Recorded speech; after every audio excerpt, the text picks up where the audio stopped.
Councillor Mailing, Councillor Kinnamonth. Do you have a just yes? Yes. All those in favour, please say aye. Aye. Against, carried. And the confidential minutes of the 19th of June. Councillor Dowler, Councillor Dakey. All in favour, please say aye. Right, now we've got a couple of presentations. Martin, you're first up. Right there. Push one of the buttons on one of those. Yep.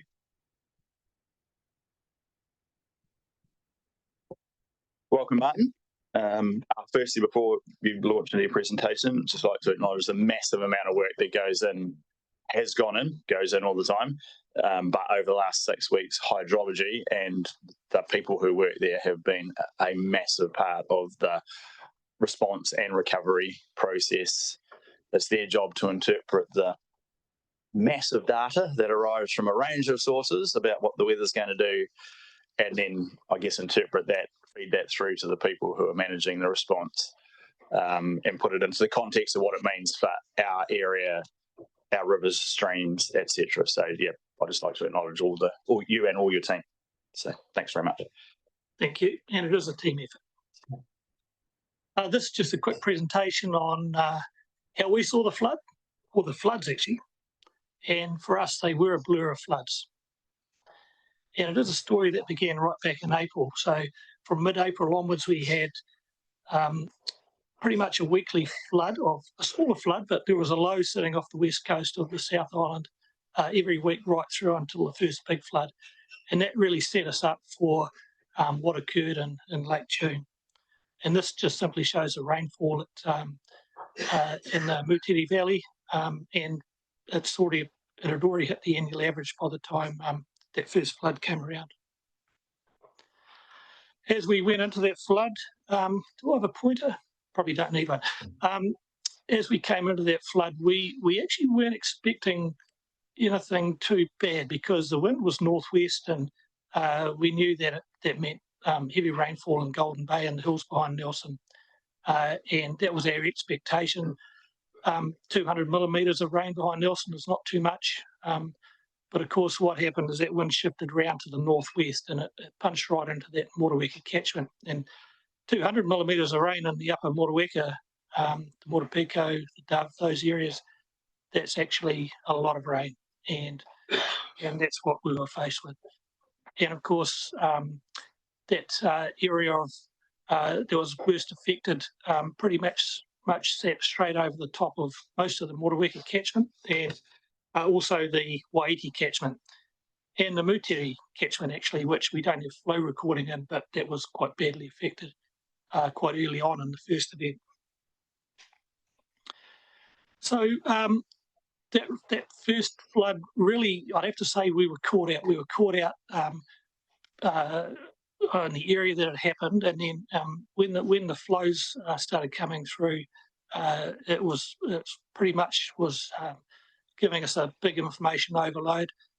We did have some technical issues that didn't help things, and really we were just reacting right through that flood. Normally we would be ahead of the curve and we'd have plans in place, but this time we were just responding and trying to do the best we could, and really we were completely overloaded. And of course, as you know, there were evacuations from houses in the Mutiri and Pitfuri areas early on, Tapawera Township, and then in the evening, when the floodwaters came down into the lower Motueka, we were looking at having to move people on from the Motueka area, and you will have also heard how the stop bank was brimful at the State Highway Bridge down the lower Motueka, which was a pretty serious situation. Of course, it was the largest flood in the Motueka since 1877, and a lot of those smaller Motueka tributaries were also really badly affected. And I guess for us that work on the rivers, we kind of knew what it looked like out there, so it certainly wasn't much fun for us, but compared to what people were going through, that was pretty minor. And so the next morning we did pick ourselves up off the floor. It was we're probably a bit shell shocked, to be fair, but what was good was to see that collective determination of staff across council to sort of get stuck in, and that was mirrored out in the community. And as you know, these events really bring a community together.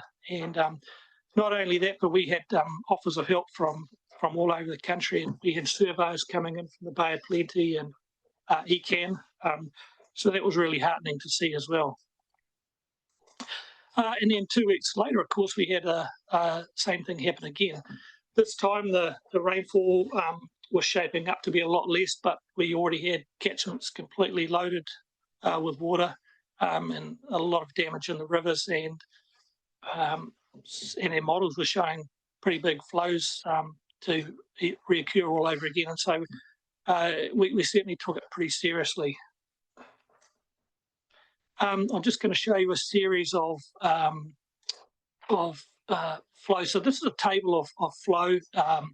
If you look down the left-hand side, they're all the catchments that we monitor, or most of them. Up the top is the Golden Bay area. In the middle is the Motueka, and down the bottom is the Eastern Hills, so Waiheke and Wairoa and those catchments. And the key thing, I think, is just to look at the colours. So the key down the bottom, you'll see that the red colour is a extreme flood, and then you've got the purples and the pinks and the greens coming right down to the oranges.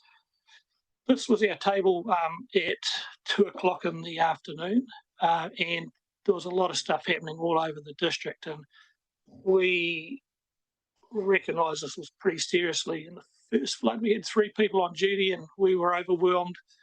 We put 5 people on for this flood. And so as it progressed, you know, it was really building and building. This is an hour later. And then by, I think this is 5 o'clock, maybe 4 or 5 o'clock in the afternoon, in the Taki area, it was some quite high flows were starting to pop up. And they were a little bit unexpected because we had this strong wind associated with this flood.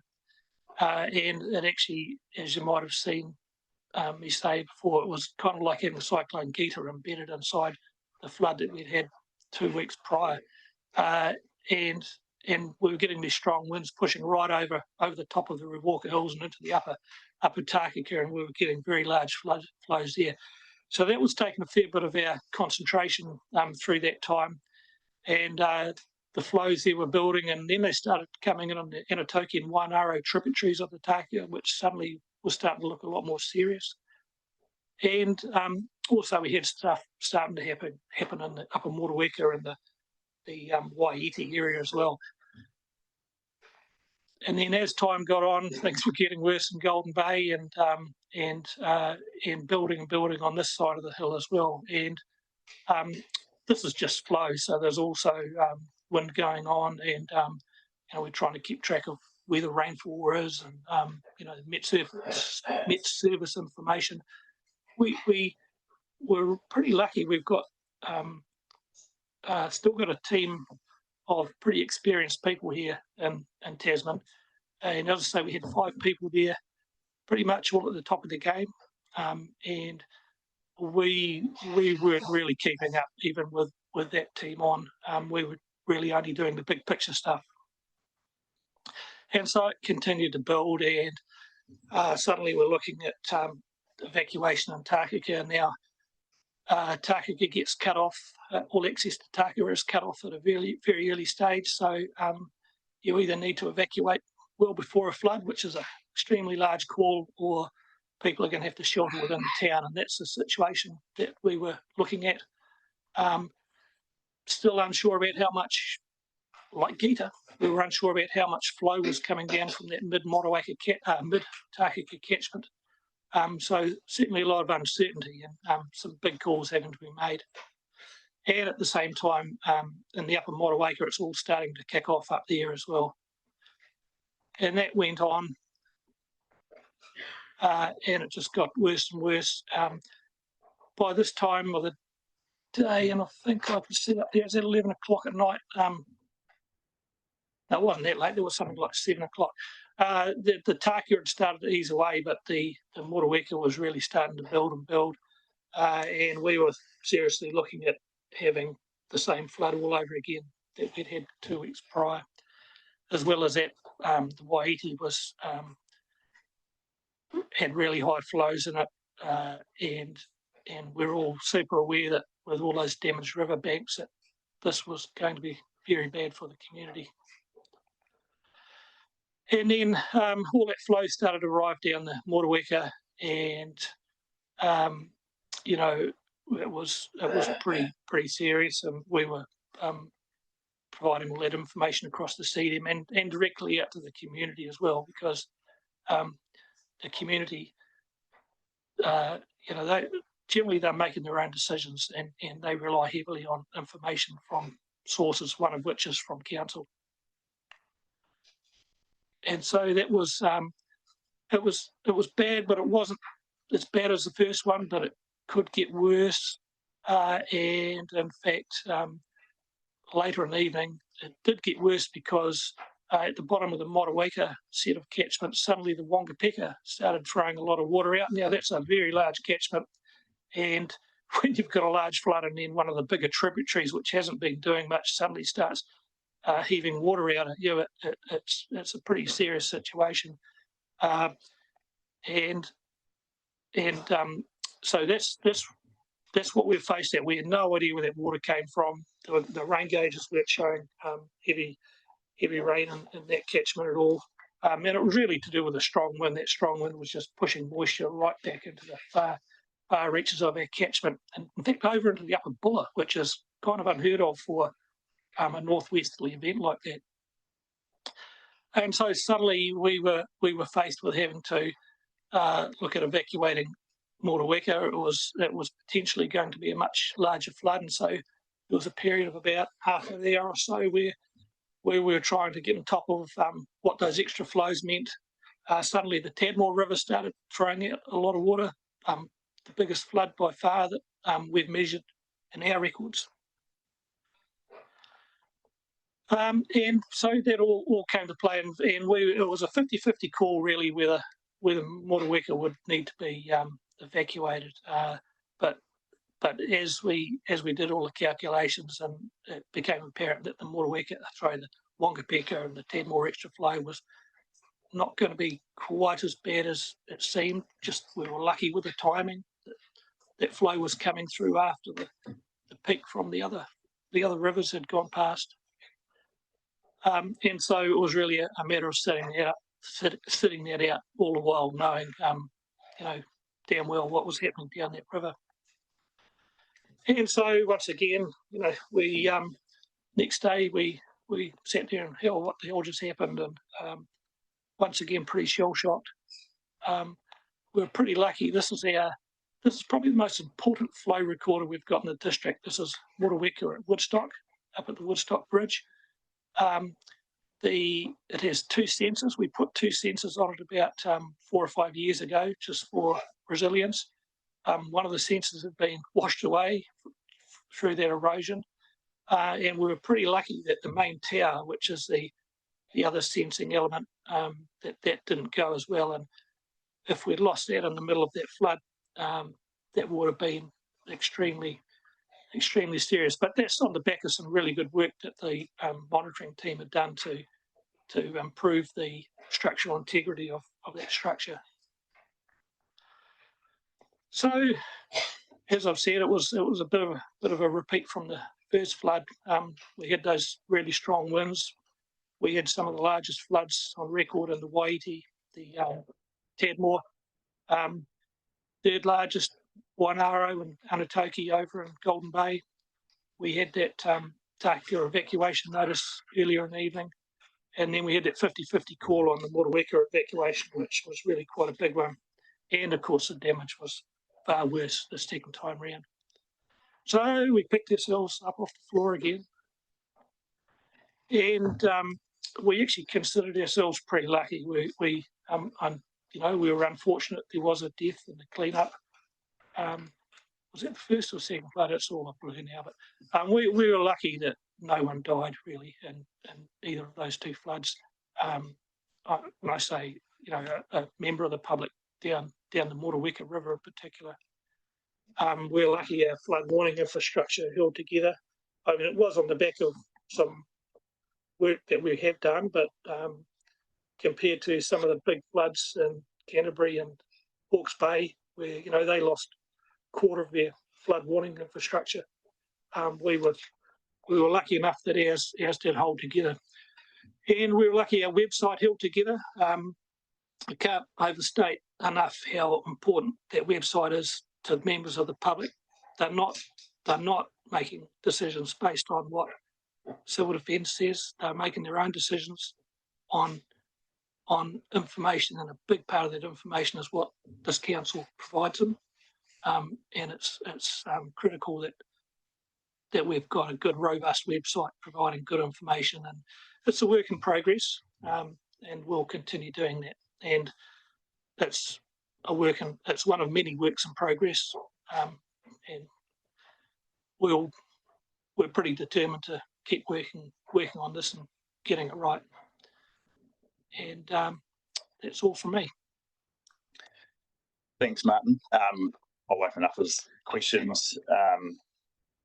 Just before I do, I think was it post August 2022 when our website 21, and then 22, yeah, and another one again. Yeah, so there has been a lot of effort put into get it to where it is now, and it largely delivered what it needed to through this event. It staggered a bit on the second flood, but it held together. Yeah, so, and I can't overestimate what Martin just said. There are an enormous number of people, particularly those who have lived here for a longer period, who kind of know the levels that they need to be worried about. And if they can see those levels further up the river or on our recorders or in their catchment, they start to make those decisions early, which is what we always encourage people to do. But it is very reliant on them being able to see what the flow is doing at different in different sections of the river.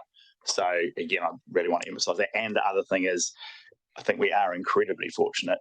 Some of the stories anecdotally that you hear, both from tree fall in the second event and how fast the water came up in the second event, even though people had prepared, anecdotally, there are plenty of stories of people wading out through deep and deepening water who may well, in other circumstances, ended up being statistics that we wouldn't want to be having to discuss. So, I think there is a degree of luck that comes along with all of the massive amount of effort and management that has gone into responding to both of these events.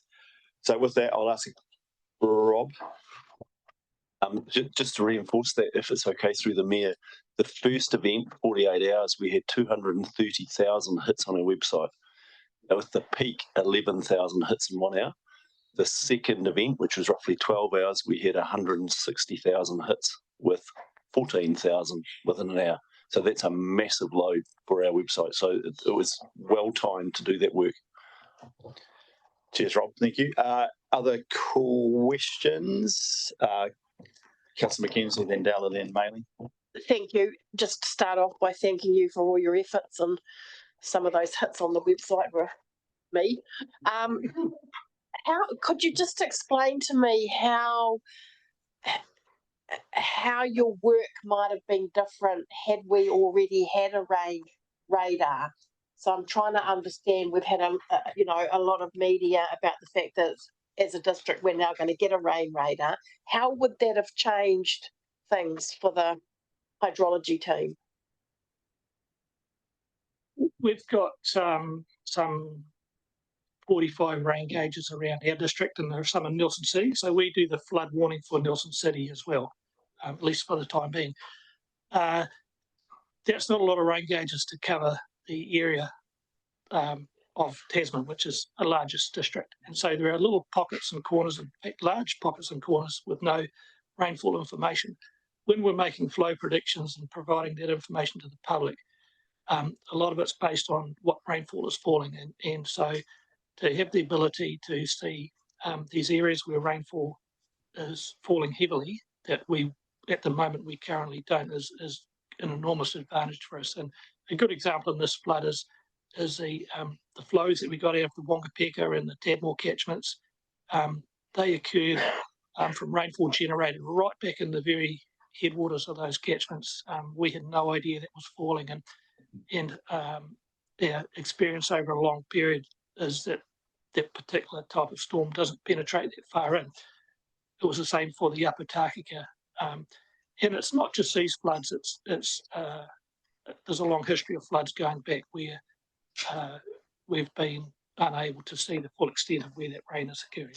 And the great thing about a radar is that the public have access to that information themselves. So, and it's completely independent to our infrastructure. So if we completely lost comms to our sites, which could happen, there is this completely separate source of information that people can use directly themselves through the Met service. Yeah, I think, and it's important that we probably get that message out, because I have, there has been a bit of commentary about, rain radar, what do you do? Too late, and all the rest of it, and it's not going to stop the water falling, all of which is, there are some, but as Martin says, both for us and his team, but as importantly for the public, who in many cases rely on this information to make their own decisions. I think it is a really massive advantage to our region. So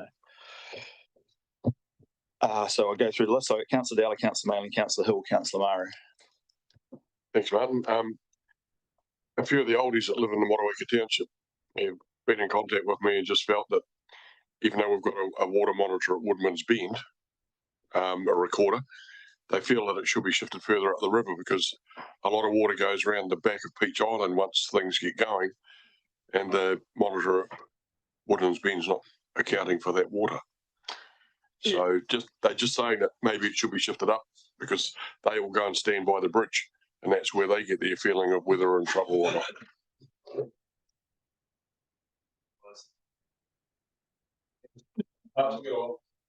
If I may, that it does actually account for the water going around the back of Peach Island.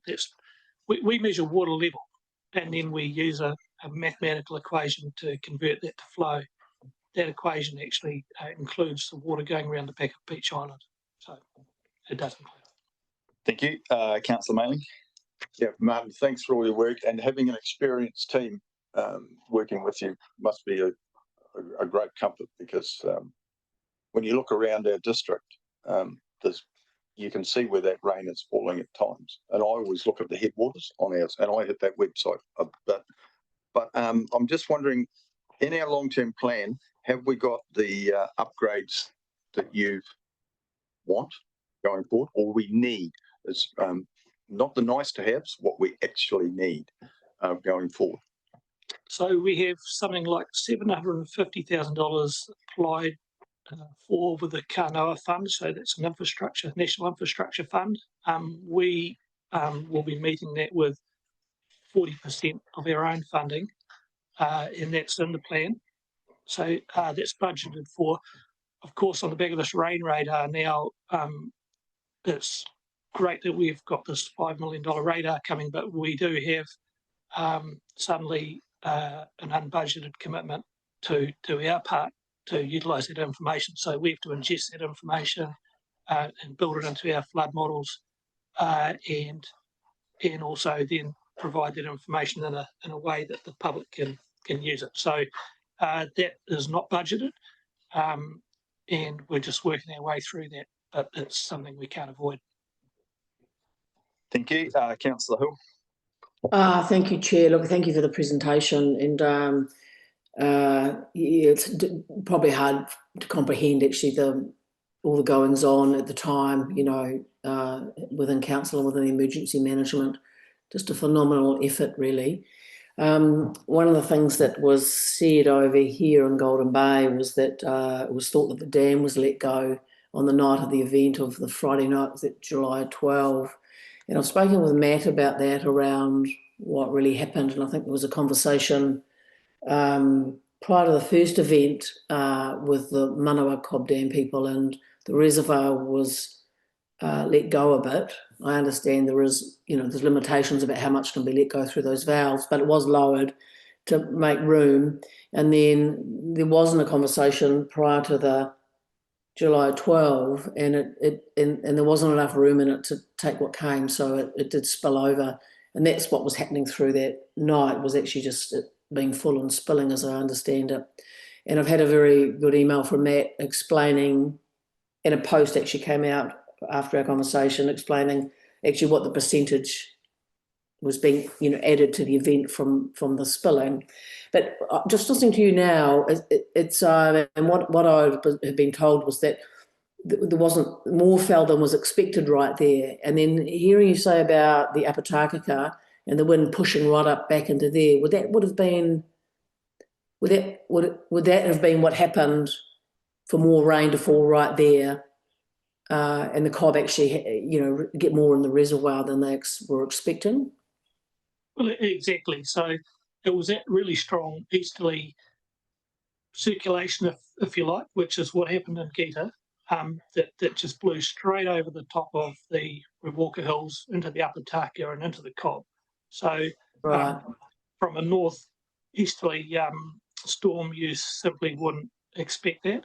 And there was a very unusual wind, as we know, the damage. And when Jamie talks, you will have seen some information, but it was, that was a very bad wind that was associated with that storm, and so that was an unusual situation. The Cobb Dam actually provides a great benefit to Taka Township. If the Cobb Dam wasn't there, the flooding would be worse in pretty much all situations, sometimes quite a lot worse. Okay, thank you. Councillor Mara, then we'll move on to Jamie's presentation. Thank you, Mr. Mayor, and thank you for the information that comes out. So I certainly, living in Rewalker, looked at those maps probably 1,000 times in the first one. Councillor Manning asked my first question about do we have budget to do what we need to make things right. The second part is the second event when the power went out, although I have unlimited data, I just couldn't get to the website. So is there a dumbed down way of getting the same information? Because those river flows are absolutely critical when you live out by a bridge with a lot of water coming through it. And I felt a little bit blind. And that's technology from my side, but I just couldn't get to the website on that second event. I don't know what happened, but One New Zealand wasn't sharing their data with me. So any advice?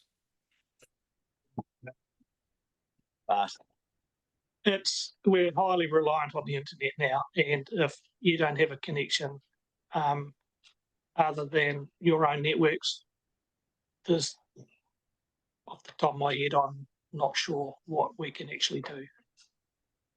We do have informal phone trees, but they're generally for people living beside the river. Farming folk further up the catchments, and we have actually thought about having a subscription service where people could dial up to get information, or subscribe through an app to get information. But once again, it's highly reliant on the internet. Comms is every major flood around New Zealand.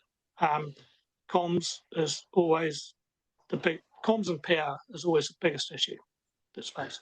Yeah, I think there is a massive discussion about communication that is going to be ongoing, because people have now become so reliant on whether it's the internet or whether it's cell phone coverage. And as this event has demonstrated, both of those and the power system and the connection between the two puts a lot of people at risk. And I know that Stu was just mentioning there are a couple of phone trees that worked, but they only work if the phone works. And now so many people now have landlines that you rely on the cell phone network, and if that's it. So there is no foolproof system in terms of communications. So yeah, but it is absolutely something we need to continue to work on and make people aware of, and particularly newer residents to areas, because a lot of those phone trees work on people with decades or generations of knowledge about, well, if the river flow at this point is X, we know that in 45 minutes from that, it is going to be Y at our place, and therefore we need to be. But a huge number of people who now live in these catchments don't have that history or knowledge, and it's not easy to replicate, whether it's with technology or not. So, but definitely communications is one of the things that's come out of this event that's crucially important. Thanks, Martin. Thanks very much. Jamie, over to you. Thanks, Mr. Mayor. And that last point about communication sort of makes me think of roads as a very low-tech form of communication, and that sort of came through in the event. So we've provided quite a bit of information, I think, and I've spoken to the operations committee about give a previous update. Not sure if that's working. So, I mean, this was a map that's out of date now. But at the time that this was produced, this shows the data points for where our recorded jobs are of damaged sites. I think at this stage there was about 2,400 or so sites. The red ones are sites that haven't yet been fixed. The green ones are sites that have. Now we're up to sort of 3,000, but pleasingly we're up to about 900 completions. So progress is being steadily made. But I've got a series of photos, and for anyone who hasn't perhaps been out and looked or hasn't been able to look at parts of the network, this provides a bit of an illustration. So this is the upper section of Motueka River Westbank Road. So on the right is how it normally looks, and on the left is how it looked after the second flood. So we've got tailors there doing some sort of large-scale cleanup. That site is now looking a lot better. We've got a bund on the right-hand side of the road on the riverside that's being reinstated, and we've got a gravel track through there. But that was certainly how it looked at its worst. Rewaka Sandy Bay Road. This is after you've gone over the Maraho Hill and you're heading towards Maraho. This is a site where this happened in Gita as well, but basically the river, there's a bridge about where Brian was standing, just in front of him, but the entire riverbed filled up with debris, and the river jumped out further back behind where the photo's taken and decides to go across, along the road and over top of its own bridge. So that again has been cleaned up now, but what we dealt with was significant debris flows, and that most of our bridges are designed to hydraulic levels. So they're intended to have 0.5 metre of freeboard in a 1 in 100 year event, but once debris starts entering the system and they get full up of stuff, it just doesn't work. So this is something. Given this has happened before, we are looking at the resilience of our infrastructure in these areas, and whether, for example, some bridges need to be raised and such. And this is further down that same road towards Maraho, but looking back up the valley. So the entire floodplain there has been covered in a good metre or more of silt. Now, it's not really realistic. So we can clear the silt off the road, but then the road's sitting 1 metre lower than the surrounding land. So this road was built up over 0.5 metre after Gita, but it will need to be built up again. And similarly, there's a bridge that is left with about 200 mils of freeboard at normal times. So we've got quite a bit of further investigation to do to make sure these roads are resilient. Another different facet that Martin talked about was the wind in that July 11-12 event. And what happened was that knocked over large areas of forestry. I'm sure you've all heard of it, but that just illustrates on Stock Road what our crews were faced with. So the photo on the left is after the crew has actually cut their way through, but that was just a long section of road with hundreds upon hundreds of trees, and work is still going on up there in conjunction with forestry. What we will see after the end of the cleanup is that all of those hazards will be removed, and that's something that we're really pushing for hard to make sure we get that done now, because the trees up there have been hazardous for a long time. And these people who found themselves stuck in the middle of it were incredibly lucky. They were stuck there overnight on Kerr Hill Road, which is obviously further along towards St Arnaud. And quite how they all came to be unscathed just amazes me. The crews who were cutting their way through those roads managed to get to these people on the Saturday afternoon, and they were all very thankful to be able to get out. And this is Sunday Creek Road. So this is Stanley Brook Bridge. The Stanley Brook had, in both events was at levels, I think, previously unseen and almost unimagined. So in the first event in late June, we lost the approach on the far side of that bridge. You can't see it very well. And then in the second event, we lost this approach closest to the camera. That's, quite extraordinary. And that work is still going on there to reinstate both approaches. And you might recall, relatively recently, we were talking to residents who live on the other side of that bridge about a section of road that goes up through the hills in the background and through to Dovedale Road. Now, that road was the subject of some discussion about whether or not it was a maintained council road. And basically now it is. And it's been a good opportunity probably to get that track into a fit state, and the locals have been very very patient, but I think very appreciative of the work that's finally happened. And then just the real heroes of the story are the people out there in the muck. These are just some of the men and women who have been out getting the work done in pretty trying circumstances. I think you're all aware that we've had very large numbers of people, up to sort of 175 plus at any given moment. And they're doing really hard work clearing out culverts, which is a pretty thankless task, but they seem to enjoy it.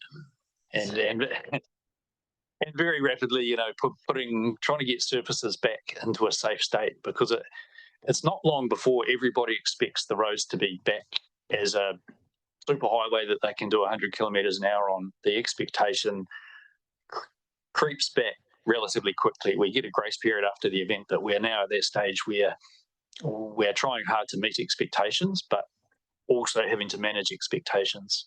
This is going to take months and months and months to get around every single job on that 3,000 job list. So yeah, we hope that we continue to get some patience. And we came across some Kuni piglets, and that was a nice touch. That was a maraho. So yeah, happy to take questions. Thanks, Jamie. Councillor Walker. Thank you, through Mayor. Jamie, just a big thanks for all that you guys are doing, and it's been really great as a councillor to receive those daily updates on where our roads are at and where your focus points are. Just a couple of questions from the group that I represent. Is around the Maraho Hill. I totally appreciate that, there's been a lot of effort going through on the Rewalker Sandy Bay Road, and it's no longer a goat track, and it's actually open to whomsoever, not just a four-wheel drive. But I have been asked a question around what focus will there be on the Maraho Hill, and can we get an update on that at some point? Because I know that for some locals, they're wanting to know, but more importantly, that's the start of our national park, and we will have tourism wanting to come here at some point, and we certainly need that for our economy. That's my first question. Yeah, I can jump on that one. Yeah, so we've got the road to Maraho reopened. That was the weeks meld into one last week before, via Kaiteritiri. Yes. And the crews were still doing a lot of work up on the Maraho Hill. Yeah, I didn't share any photos, but there were very, very significant debris flows up there, and a lot of material to move, and some concerning underslips. But that is on track for reopening in the next week or two. Yeah, yes. A huge amount of work, and we're very pleased that the storm that came through on Tuesday didn't add significantly to the damage up there. Some of the culverts that we'd seen cleared performed well, and that's a huge relief. So yeah, not far away. Thank you. A comment is I've had some feedback from people who live on Sunday Creek Road and are very impressed with the amount of work that's gone on and the fact that that becomes one of the main archery routes when the other road, Woodstock, Dovedale, gets taken out. So it's kind of pleasing for them to know that council have now taken that on as part of one of our roads, albeit I have no idea how we pay for all these things. And my last question is, what comms are we putting out there when it comes to, because I've had communication about the work that we've done is, I call it a band-aid. So we've fixed a bit of roading so that locals can get out, emergency services can go in. But we know those band-aids aren't holding from the first event, 28th June to the 2nd. So what comms are we putting out around taking our community on the journey of understanding it as a band-aid? It's not there permanently, that actually in time there will be a focus, and I have no idea how we focus which roads are more important than others, but that we will be coming back to reinstate those roads to a point where we believe they will withstand the traffic, let alone a weather event. Yeah, that is an effort that's ongoing. Yeah, there's a story in the upcoming Newsline, and we were just chatting through the recovery team this morning with the communications manager there about reiterating kind of what I've said already is that there is a lot of work to do, and we appreciate people's patience. Yeah. Okay, thank you, Councillor Manning and Councillor Butler. Jamie, thank you for the update and all the work and the daily updates. I'm just wondering how you're getting on with NZTA and our FAR subsidy, because first of all, we have to fix it, and then some months down the thing, we have to work out how to pay for it. And I did, when I was in Christchurch, managed to have a chat with Emma Spake, who's one of our things, and she talked to me about the 71% subsidy. Can you ever get it higher than that? You can, whether we will or not, but you definitely can. How's the relationship, and are they working closely with you? NZTA have been fantastic to work with so far. You know, and I think we've seen a lot of, well, the decision around higher FARs or higher subsidy rates getting above 71 is a decision that needs government support to make. And I think we've also seen, you know, a lot of government presence through this. So I'd say we're very optimistic, and so far so good. Yes, I would reiterate that. Yeah. So NZTA have been good in and of themselves, and then they need to go through the cabinet process to go above 71%. They are leading that conversation with central government, and at this stage, I remain optimistic that we will get somewhere higher than that. Councillor Councillor Butler, then Councillor McKenzie. Yeah, thanks, Jamie, for the report. I've got a question as in relation to access to Takaka Township, and it's a question of working in with NZTA. So there is a back road around Glenview Road which has got a bridge over the Rameka, and when we say that Takaka Township is blocked, we're talking about the state highway at Bridges Hollow just before Takaka, but sometimes there is access around the back through Matapipi and over the Rameka Bridge. So it's just something to bear in mind, but I just wondered if you have a comment about that. Jane. Oh, no specific comments. Yeah, I mean, the locals will know about that.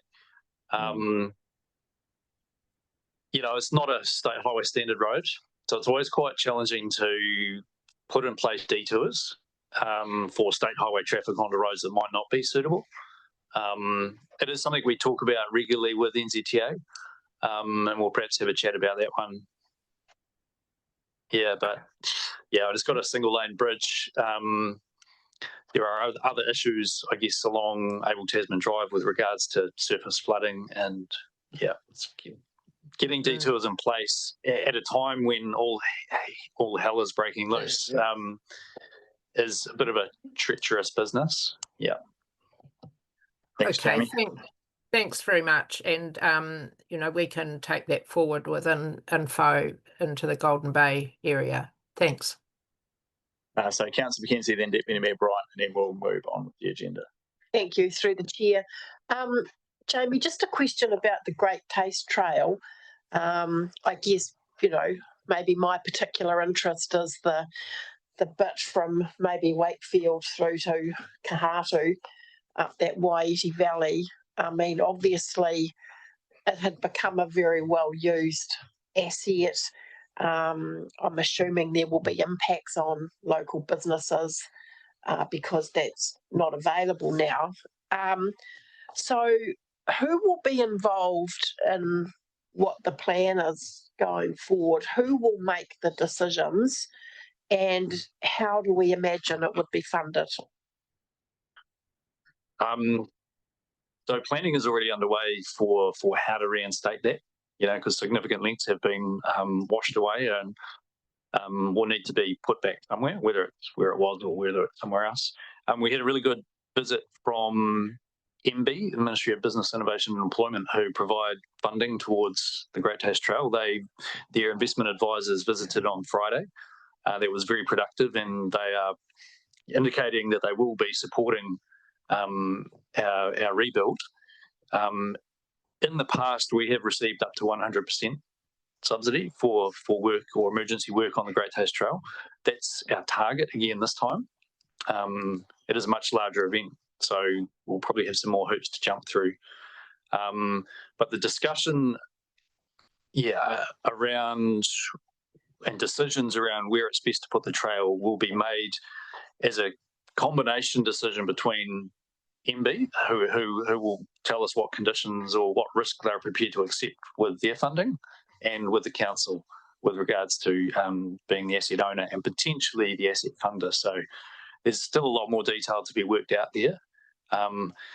But we have a very motivated team who are planning the reinstatement of that. You know, our partner in this, the Nelson Tasman Cycle Trails Trust, they've done a huge amount of work already and are very passionate about this, getting this reinstated as soon as possible. They had a goal of this summer, and some bits will be able to make that goal and some won't. But yeah, everyone's hyper aware of how important that is for recreational and business people in the area. Thank you, Deputy Mayor Bryant. Thank you, Mayor Tim.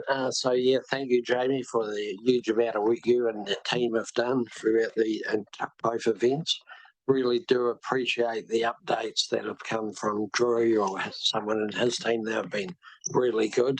And in fact, they're a good reference tool just to see where you're at when you're talking to people.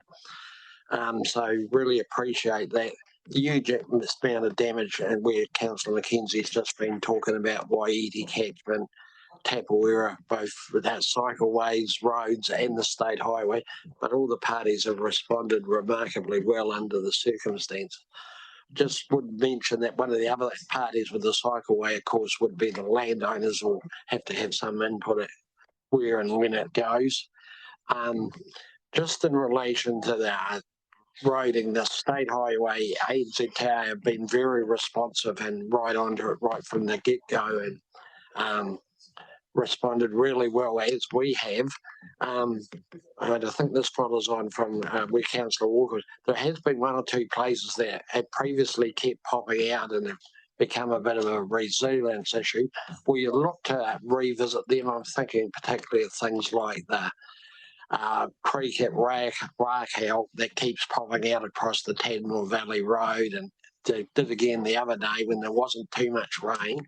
And I guess that all gets wrapped up in how fast you get around to do the next round of work, and would be interesting to think how long you think it's going to take to do all of that second round. Like, are we looking at months, years, or?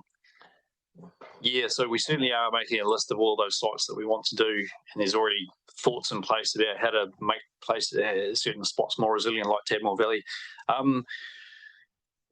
Yeah, it can be a bit hard to estimate timeframes. You know, it's going to be 12 months before some of the work is complete. It might even be longer. You know, it's just a little bit hard to know. But if I may, just to follow up. And I'll carry on then. Just the number that the Drew's team particularly have got on the ground and the number of crews and that. When do you see that starting to reduce? How are you managing that? Because obviously if there's 12 months work, that's quite a long time and a lot of money, I would have thought, for all of those people. Yeah, so we are starting to see that tail off. So some of the crews are being put back onto their normal work. You know, some of the subcontractors going back, being released, I guess, from the recovery. So we will see those numbers reduce significantly over the next couple of weeks. There are some out of town crews that have been here they came for a week and they're still here, but they're sort of being disestablished at the end of this week. So we have got a recovery manager appointed, and we want to deliver our day job, our maintenance program, as well as this recovery. So we're kind of splitting it into two parts, and we'll keep a lot of resource. But yeah, no, the team's done once again. Thanks. So just following on, I guess that's the dilemma, isn't it? There's how much, how fast, and how much it all costs, and then there's the limitations of time of year, and there's certain jobs that it's not ideal to be doing in the middle of winter, and so your construction season is not the entire 12 months of the year for some of this work, particularly the final reinstatement back to. So I guess that'll be a watch and see, and it will have a large bearing will come down to the funding and how much of that FAR rate or how high we can push the FAR rate in relation to some of this work, which will determine what can be done over what time, and potentially what standard we put things back to. So a lot of conversations are going the next few months and into the next calendar year. I'd just like to thanks very much, Jamie, for your presentation. I think Leonie's got a little chart in her report later on about that total amount of hours that have been put in, and it is pretty staggering. And that doesn't include the phenomenal amount of hours that volunteers and community members and neighbours and friends and helpers and have put in. So it is pretty astonishing. And a lot of those people have been working for a very long time on pretty long shifts and really challenging conditions. And so, again, the management, their health and safety, the fact that they've managed to complete, as far as I'm aware, all of this work in all of those conditions without there being any significant issues is testament to both the people on the ground, obviously, but also everyone else who's involved. And just lastly, I think one of the things that come out of this presentation, and Martin's one actually, is there is a bit of an unrecognised chunk of the district, because there's been a massive focus on the Motueka Valley up above Tapawera, the valleys behind there, and the Wairī catchment. The Moutere, which doesn't have a lot of major rivers, there are some reasonable sized rivers, but there is extensive damage throughout the Moutere and lots of little streams, small catchments, people's individual properties, the roading network. And so it is probably an area where it hasn't had the focus because it doesn't have the big rivers and hasn't seen that really big damage. But there is an awful lot of it spread right throughout the Moutere area, which is a very big chunk of the district. So that's probably something we want to bear in mind as we go forward. Thanks, Jamie. Really appreciate it. I was going to break quickly, but our higher than me has suggested we perhaps should do a couple more items before we break. Higher and to my left. And to Leonie's left as well. So we will take item 7.2 next, Mike. And then we'll do 7.3 and then we'll break.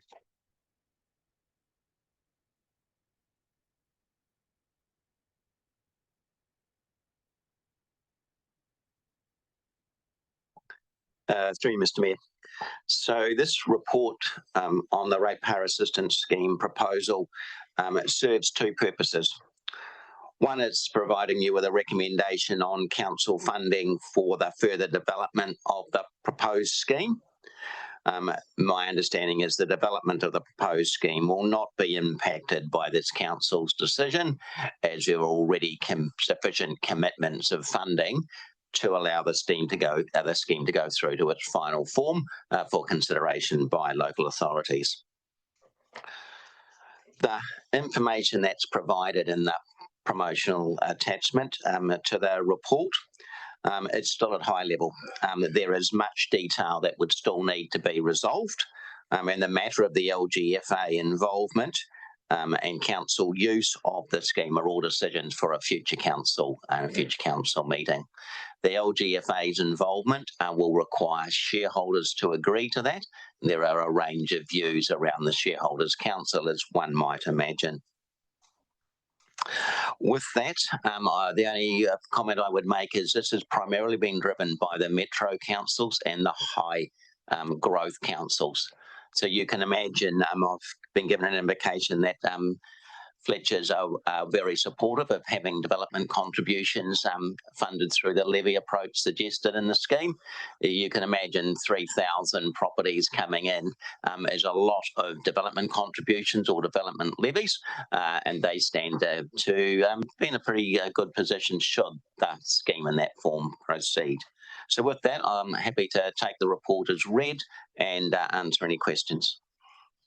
Okay, thank you. So just to be clear, we're not debating the merits or otherwise of the scheme. That will, at some point, future council may have to consider that if it goes ahead, and then if they wish to access the services and become part of it. So we're not debating all the whys and wherefores, as Mike has pointed out. So I'll now open up for questions of Mike and any comments and or moving and seconding. Deputy Mayor Bryant.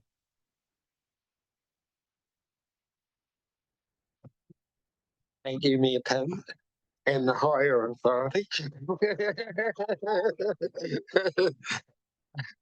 I'm happy to move the resolutions as proposed in the agenda. I think it's reasonably straightforward. Mike's made it clear in the agenda the reasons behind that, and I'm happy with that. Thank you, Deputy Mayor Bryant, Councillor Maney, Councillor McKenzie. Well, I'll second it. I just think in terms of this, there are other ways that people can defer rates rather than this sort of scheme now. And that's why I support the resolution, because all we're saying basically is we're not going to be part of it at this time. But I think there are other methods that individuals can use. And I had a discussion with Mike before the meeting. There's a new one came out last year through banks, different than reverse mortgages. So individuals can do it themselves. I would have a concern about this deferral of DCs because that really seems to benefit some players and not others. But I'm happy to second it for this time. Okay, thank you. Just clarification, Mike. So we are a shareholder of the LGFA. Yes, we are a shareholder. We have a significant shareholding given the size of council because we're one of the tight 9 councils that help set the LGFA up. So in actual fact, we will have an opportunity, well, that council will have an opportunity to influence the ultimate decision because of our shareholding in the LGFA, should the LGFA remain part of the proposal and the mechanism suggested. So with that, unless there's anything further, I'll put the resolution. All those in favour, please say aye. Aye. Against? Carried. Thank you. And then the second one is item 7.3, which is amendments to the delegations register. Steve and Deirdre.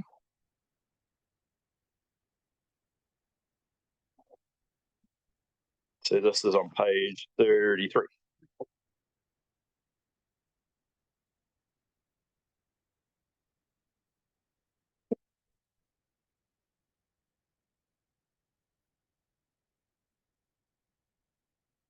Thank you. No, thank you, Mayor Tim. I'm going to add some commentary before we discuss the request for increasing the financial delegations of CEO.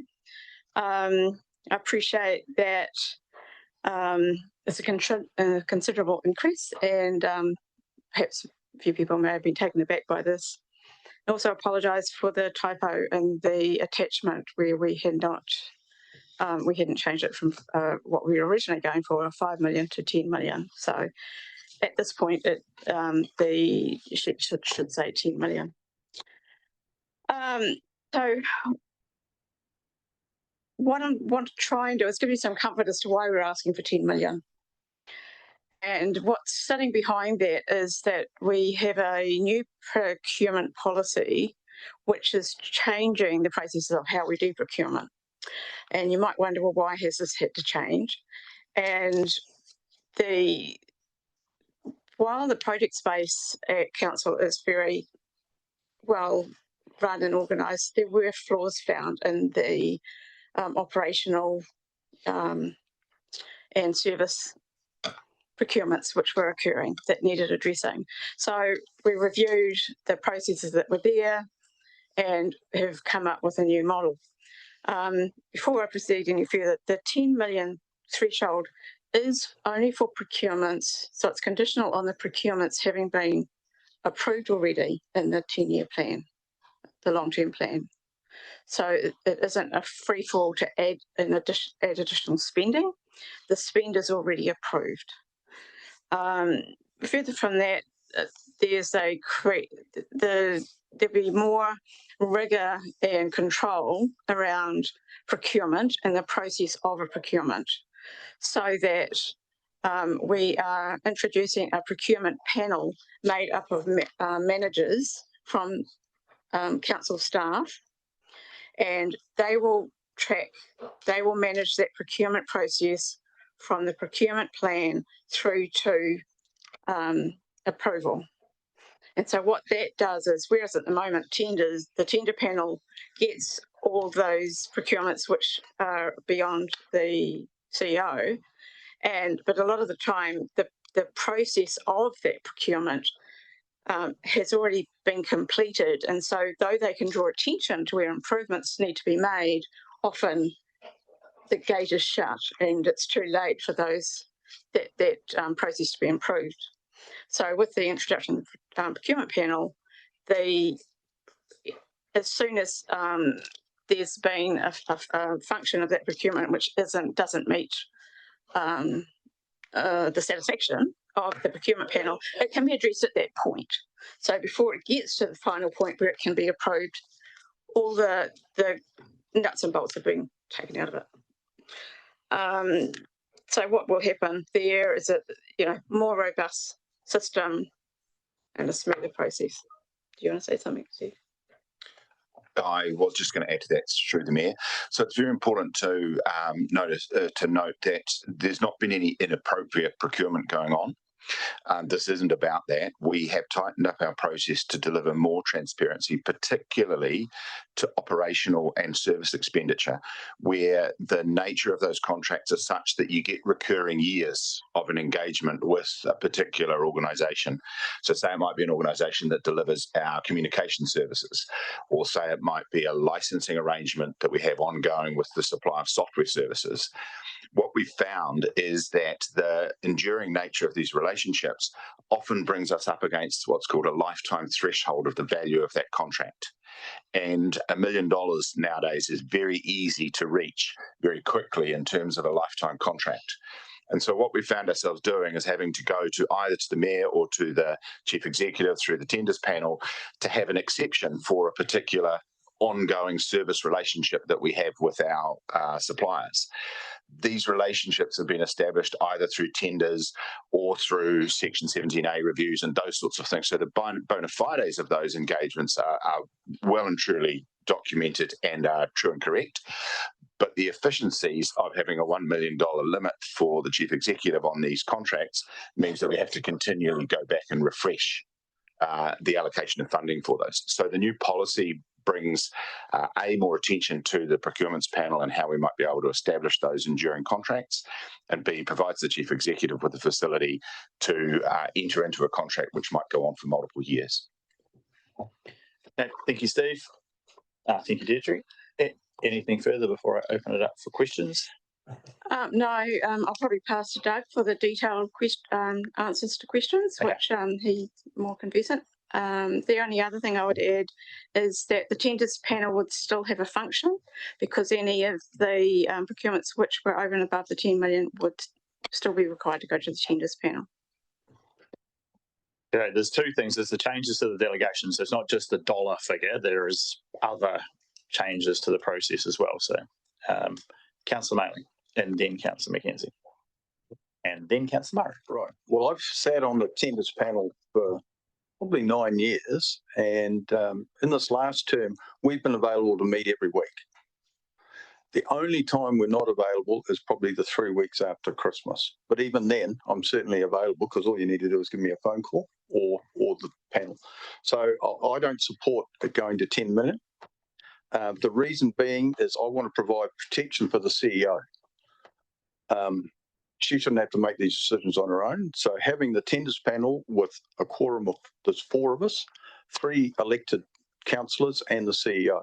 And I think the quorum is 2, and 2 of them have to be elected members. So I want to provide that protection for our CEO going forward. So I certainly won't support the 10 million. I think it presents the wrong optic to our community as well, that we're abdicating some of our responsibility as elected representatives. So the highest I can be persuaded to go to is 5 million. Okay, but I'm still relatively uncomfortable with that. It could be slightly lower, 4, but there are others suggesting 6. So it's an interesting debate, but to me, the tenders panel is available every week. The delays with the tenders panel have actually been getting the documentation ready, not the availability of the panel at any time in this term. So that's why I don't support it going to 10 million. If I may, through the Mayor, just a point of clarification that's useful at this time. This isn't about the Chief Executive making decisions to spend an amount of money. It is that the appropriate tenders panel decisions are made. It extends the delegated financial authority for the Chief Executive to sign those contracts once the decision has been made by the tenders panel. The procurement panel, I'm sorry. So there's 3 things going on here.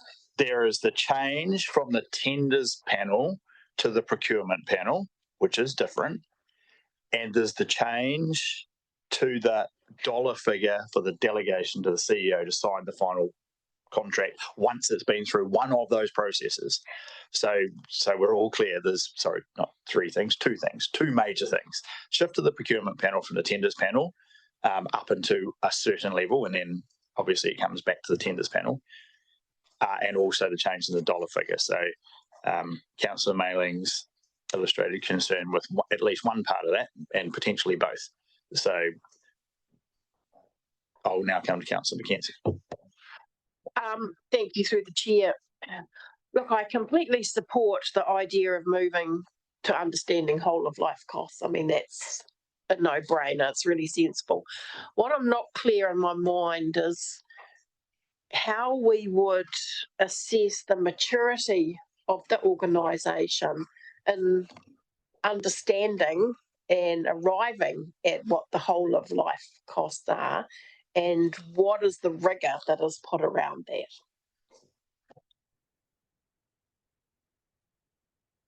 Through the Mayor.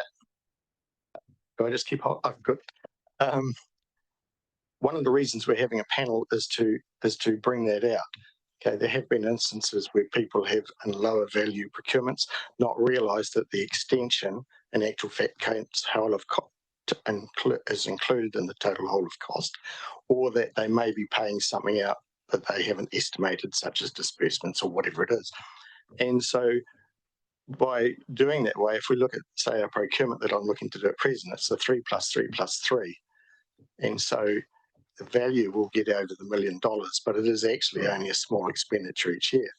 But what I'm also trying to make sure is that we've got a transparent process. At present, procurement is quite siloed in this organisation, in the hands of very few people and seen by very few people, really. And by having a panel made up of people who don't have a conflict of interest with a particular procurement, we are having a wider view on it. So, and also we're going to it at the beginning of the process when the procurement plan is created. The procurement plan is there to say this is how we will do the procurement. If during the process it decides that there should be a change in the way that we are going to do the procurement, you have to go back and get the approval of the authority that signed the procurement plan. You can't just waddle off. And so we need a panel of people so that we've got people when they're on holiday, but also that we've got people that are senior in the organisation. So I'm looking for 2 tier 2s, ELT members, and 2 tier 3s, and a couple of people that hopefully will, 1, expand their knowledge in procurement, and 2, bring something to it like a finance person or something like that. And so that we are not having these things go through the hands of just a couple of people. The maturity of the organisation, which is what I think you asked, is not high in spaces. In some spaces it's really good, and in other spaces it's not, frankly. And this will help raise the maturity, but also spread amongst the organisation the need to do it properly and to follow the rules and to put ourselves in a position that we are open and transparent. 66% of fraud is in the procurement process. The Serious Fraud Officer being that into my head for some time. And Audit New Zealand have also been in that a lot of the procurements that they investigate have got either a conflict of interest issue, a procurement process issue, or they chose the wrong supplier. And when you add up the number, when you're told the number of procurements they've investigated, which was like 180 in recent times, I think, then you add up the numbers of the different issues, you realise that some of those procurements had multiple issues. And what I'm trying to do is set us up for the future so that we are never left in that space. So the CEO and the elected members are not embarrassed by a procurement, because when procurements go wrong, they normally end up on the front page. And they go right, you wouldn't know that work department existed, and that's fine. So that is the reason that we are trying to raise our maturity. And part of the process is that as a procurement specialist, I could go around hammering to people, but in actual fact, it's better if the organisation learns more about procurement, and that when I go eventually, that we've got a process that can handle the future and give confidence to the CEO that it's been done. Now, with the tenders panel, we've got people who have a lot of experience on the tenders panel, and they ask some pretty astute questions. But quite frankly, it's after the horse has bolted. And what I'm hoping is that we'll bring the astute questions back to before the horse is let out of the stable, and that we can therefore stop ourselves getting into a process and also bring openness and transparency to it. And if we can do that, we reduce the opportunity for people to take fraud. In recent times, a man who was one of my legal supports and then become head of the legal team and then became the procurement manager in an organisation I worked, has now just had to leave suddenly because of something that's been found out. So these things nearly always happen to organisations when they least expect it, and I'm trying to set us up so it won't. Really appreciate that answer. Thank you very much. That was very good.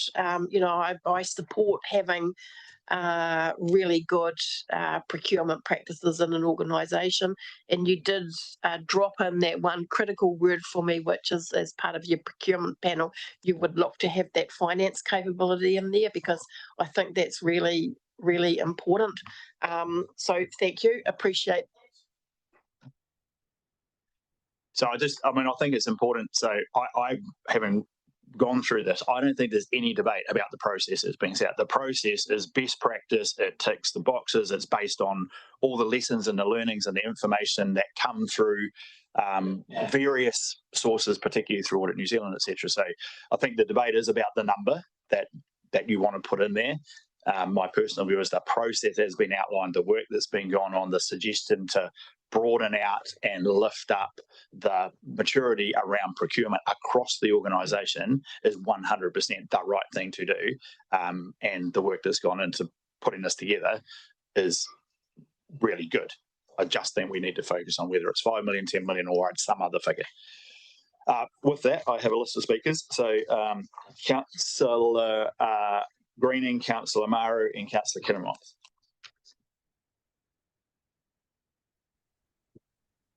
I think Brent was before me, but anyway, thanks for your patience, Brent. Yeah, so I just wanted to get a handle, thoroughly endorse your reform of the panel process, but that's not the motion. Yeah, that seems to be occurring totally separate from what you're requesting, which is an increase in the delegation threshold. So I just want to understand, if the delegation does not change, what is the impact? Because the process will still go ahead. I assume that if the CEO doesn't get the delegation authority, she has to come back to council to get it. Is that correct? So the question is, if the dollar figure remained at $1 million, so didn't change to anything other than what it is currently, what is the impact of that on the process that you've just outlined? Okay, if we don't move the dollar figure, we to extent maintain the status quo, because it's hardly worth having a procurement panel to bring 6 people together to look at procurements under $1 million, and also to find a procurement under $1 million, especially in the space that I operate in, is getting harder every day, quite frankly.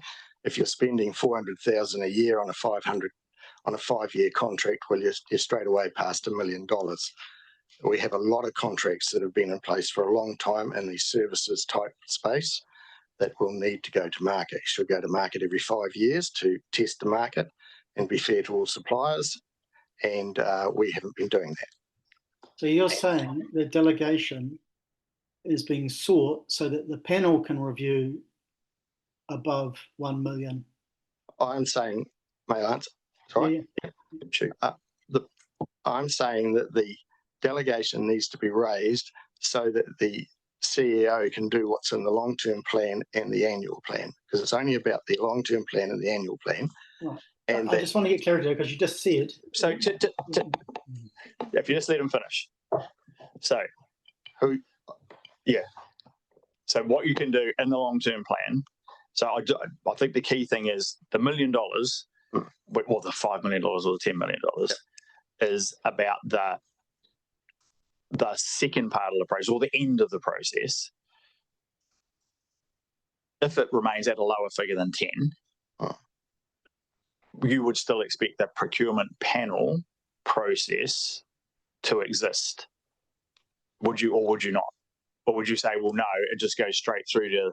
Well, I don't see the benefit that would be gained to the organisation if the procurement panel only looked at something under $1 million at the beginning of the process, unless we were to say that the procurement panel looked at everything, and then after they'd looked at the procurement plan, the supplier recommendation from the evaluation process went off to another organisation, in which case you're getting 2 organisations looking at the same process, which I don't think will lead to effectiveness and efficiency. The $10 million, if I could give some background to that, I have looked as much as I was capable, and I have a long list of different council CEO delegations. They range from about 300,000 to Bulla, or around that area, to Gisborne, whereby it is unlimited and to a maximum of $30 million a day. I think Whakatane is also unlimited. I am not asking for anything like that. I have landed on the one that Dunedin City Council has as being a useful sum in the middle. I have looked at the tender panel with Stuart and they have kind of got around to a max of about 5 million in the last few years, and then so 5 million is not going to cover anything more than we're currently doing, and therefore we are going for 10 because we've got to set ourselves up for the future. You probably don't want me coming back every year saying I need a percentage increase, and so we're looking for a sum that is not likely to frighten you, such as Gisborne or Whakatane, or some others which are larger, but a sum that is more towards in the middle of the process. Okay, thank you. So I'm just trying to get my head around this. So you're telling me that at the moment nothing goes to procurement over $1 million? What I am saying is that the CEO cannot approve anything over $1 million, so then it has to go to the tenders panel for approval. But the tenders panel only sees the process at the end when the contractor or supplier has been selected. The opportunity to then say no is actually very limited. Whilst they can, we would have a reputational issue with suppliers if we were to get to that process, tell Mr. Smith he had a contract, we needed to go to the tenders board for confirmation, and then come back and tell Mr. Smith, no, it's not going to happen. What that would mean is we hadn't done the process properly in the first place, and the councillors had found something they were uncomfortable with. Therefore, we'd have to go back and start again, quite probably. This is not great for council's reputation. So we need to be looking at the procurement process at the beginning and saying, what are you going to do? How are you going to do it? Who's going to be in your evaluation team? What is your evaluation methodology? And all of those. Now, I also need someone to approve what I do, because whilst I'm the procurement specialist, I can't be the person that also writes it and runs it and approves it. I've got to have someone look about it above me, and this is part of having a panel. And so, I mean, I struggle because I think there's a bit of, how do I put this? I can't see why your process can't truck along as you are suggesting and still have the CEO, because she has delegations already, and when she can't approve things, they have to come back to council. As council having that second lens over the procurement process where they go over the So just to be clear, they don't come back to They don't come back to council now.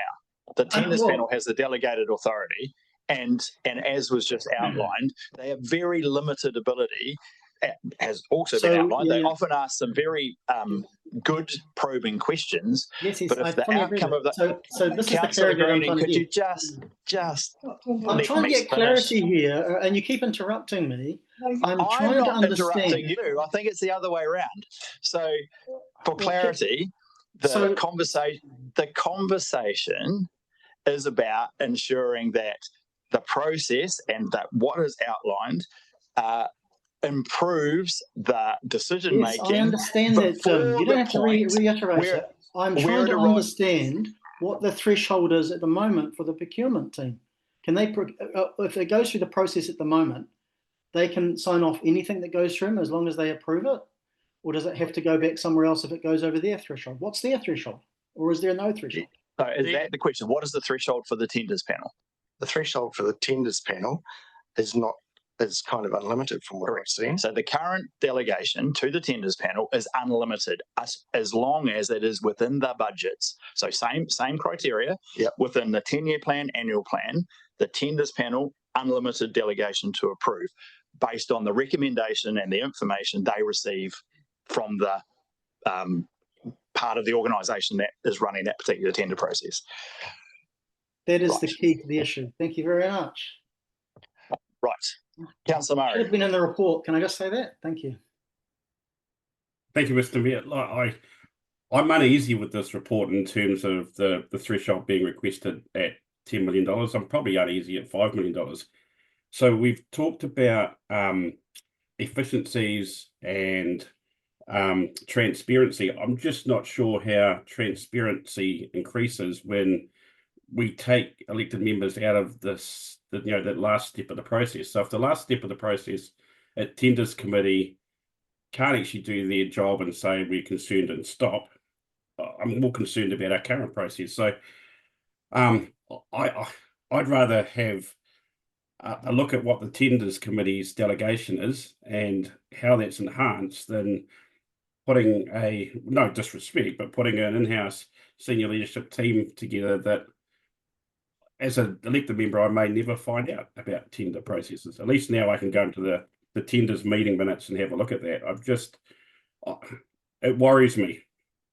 Don't know if there's a question in there, but yeah, I'm certainly not supporting 10 million. I'm hesitant to support 5, maybe 2's where I sit. So coming back to council staff, so you mentioned increasing transparency and making it clearer and more open in terms of the process that you're suggesting. Can you please respond to Councillor Murray's question about how you believe the process you're suggesting, regardless of the dollar figure that gets attached to it, but let's say it's 5, improve transparency as opposed to the current process? Currently, procurement in this organisation is very siloed. The project procurement lies around the signatures of 2 people. The other procurement lies around the signatures of a group manager fundamentally. So if it's underneath a group manager or the CEO's delegation, it can be done without anyone really knowing anything about it. And therefore, in the new policy, the procurement plan has to come past me as the procurement specialist for endorsing of the procurement process. I don't endorse or not endorse what they are buying because that's part of the long-term plan, and it would also infer that I knew what I was talking about, which often I don't. So what we have is a scenario whereby the values of things are rising and the $1 million is no longer capable. In Nelson, it's actually 3, and frankly, looking at our expenditures, I don't believe that's high enough. I am. Through the Mayor, if I can, so if we go back to the first question, so how does this new process increase transparency? And a second question is, has this been to audit and risk, and what's their view? I have actually had audit and risk review, and we met with Audit New Zealand, and we met, Deidre and I met with Audit New Zealand to review the policy, which this is the dragged from, basically, this whole process. And Audit New Zealand gave us the big tick for the policy, and within the policy is laid out the procurement panel, which will operate under the CEO's delegation. Now, it's up to the CEO what delegation. If she was given a delegation of X and decided to give a lower sum to the panel, that is the CEO's right. It's nothing to do with me. And but the panel increases the transparency because we get people who are not actually involved in the procurement process looking across procurement processes for other departments fundamentally and saying, yes, this does see. And it also means that I can advise these people that I think the procurement process is good, bad, or indifferent. And I have the ability to go to them with my own and say, this is what I'm doing. And that those people can say, no, we're unhappy with that. We don't think that's going to be good in the big holistic picture. And therefore we need to take it away and have another go. Currently, we are in a scenario whereby things can go off and be done within a department which affects other departments, but which the two never dance together. And then we find out that actually we are forced to do X, Y, or Z because someone's already done this over here. And so by having a larger panel of people within it, we then can have some transparency and some overview. So how do I get more transparency of the process through this new process? And I note Audit New Zealand, but you didn't answer whether this has been to TDC's Audit and Risk Committee. Right. So I'm going to, because we're going round and round in circles, and I think there are a couple of things that have become very apparent. While the focus was on the dollar figure, what has come out is that actually there is a significant change to the procurement process, about which there is either not complete understanding of the benefits or otherwise, or indeed understanding overall of what's being changed. And that is actually not subject to this report. Is that correct? So what I think we should do is leave this still on the table, come back with a report that covers the entire procurement policy changes. I know, but this is what happens when, it is quite technical. There is obviously concern about it. I fundamentally think that what's being proposed significantly improves the process and adds checks and balances that don't currently exist. However, I suspect I may be in the minority, but I may be able to get to a majority if we have a little more time. So my view is we need to come back to this quickly, as in not next term, and have this clarified much more clearly about both the process of procurement, what it adds. I think the Audit and Risk Committee involvement and or oversight and or would be useful if it hasn't already been through that process, as it sounds as though it may not have been. And then if both the Audit and Risk Committee, Audit New Zealand, who sound as though they're already happy with it, and the council are satisfied, I suspect the debate over the dollar figure will be less of a concern if people are satisfied about the process generally. So that is what I suggest we do. I'll look for someone to leave the item lie on the table. Councillor Dowler, second. Councillor Mailing, all those in favour, please say aye. And then we will break for morning tea. And we will come back at quarter past 11.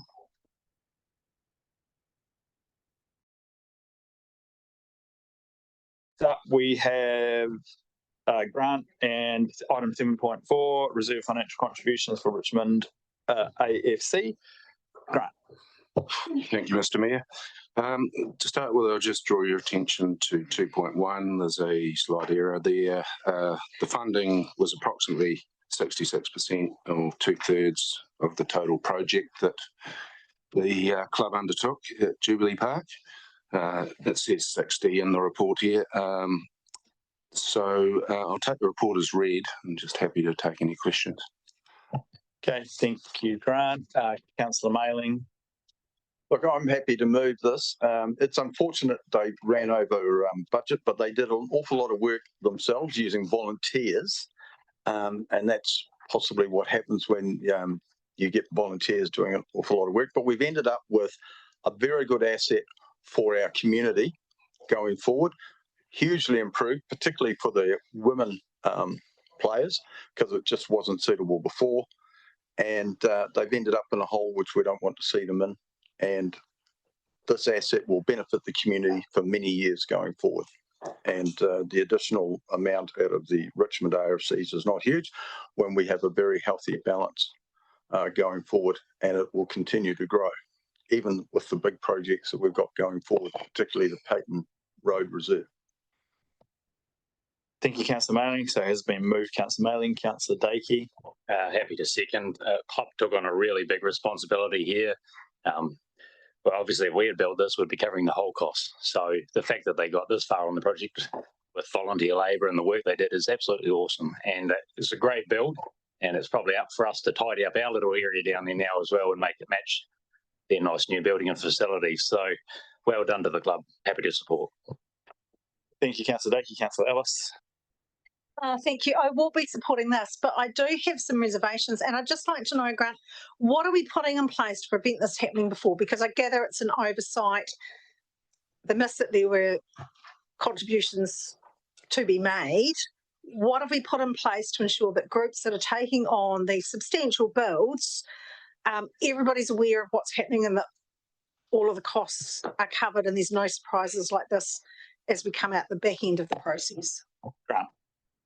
So just to give you a little bit of context, so we work closely with the club. We had a funding agreement drawn up by our legal team. So we had quite a few conversations. I do wonder if going forward, it maybe is something that the council takes on a bit more with the larger projects. I know that, the club's done a great job in this case, but I think, with our project's experience, our project team, it may be more prudent if we manage these projects and just worked in with the organisations involved. Councillor Ellis. Thank you. Yeah, I'm not entirely convinced. There are advantages that they have, as others have raised about, a community group actually doing this. And it does save council quite a bit of money. For me, it's just making sure that we check that these things are accounted for when these requests come in for funding. Are we going to make sure that we double check that they've allowed for these things when they put their proposal in? I don't know that we need to be taking over the whole project is my thing. I'm just like, how are we going to make sure that we double check this? Just through the chair, I'll just add that there were other parts of council who were communicating with the club, so there were other conversations going on. Yeah, I think therein lies the key point. The multiple parts of council that these groups end up liaising with, consulting with, or having conversations with, from obviously parks and reserves, where often they're located, through to engineering and where the development contributions are driven from, through to the finance team who are responsible for the billing. And I think the key thing, I agree with Councillor Ellis. I don't think us stepping in is that, because then people go, sweet, it's all good, and we do get really good value out of community-led projects. I think we just need to have a process in-house which is more of a single point of contact for them or for the group, and then we do the internal connections to the other departments. And we just need to be very clear that at the point in time where we agree to our portion of funding or support, that all of the things that we know of that are costs are accounted for. So, yeah. Councillor Mailing, I'll come back to you. Nothing else? It's been moved in second. All those in favour, please say aye. Aye. Against, carried. Thank you. Thank you, Grant. Next up, we have mayoral relief funds. Oh, Bob.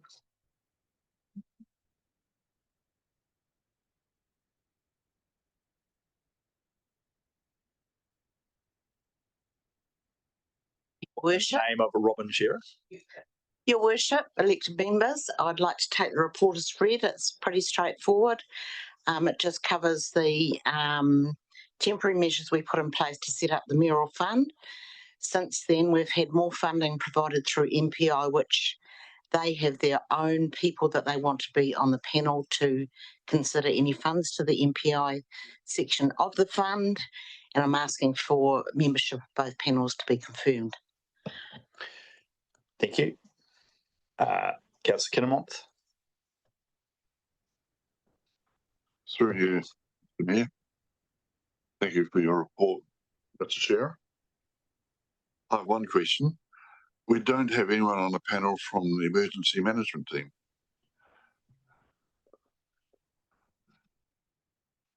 Have you considered someone from the emergency management team helping out with the panel? No, we didn't consider them. We haven't in the past either.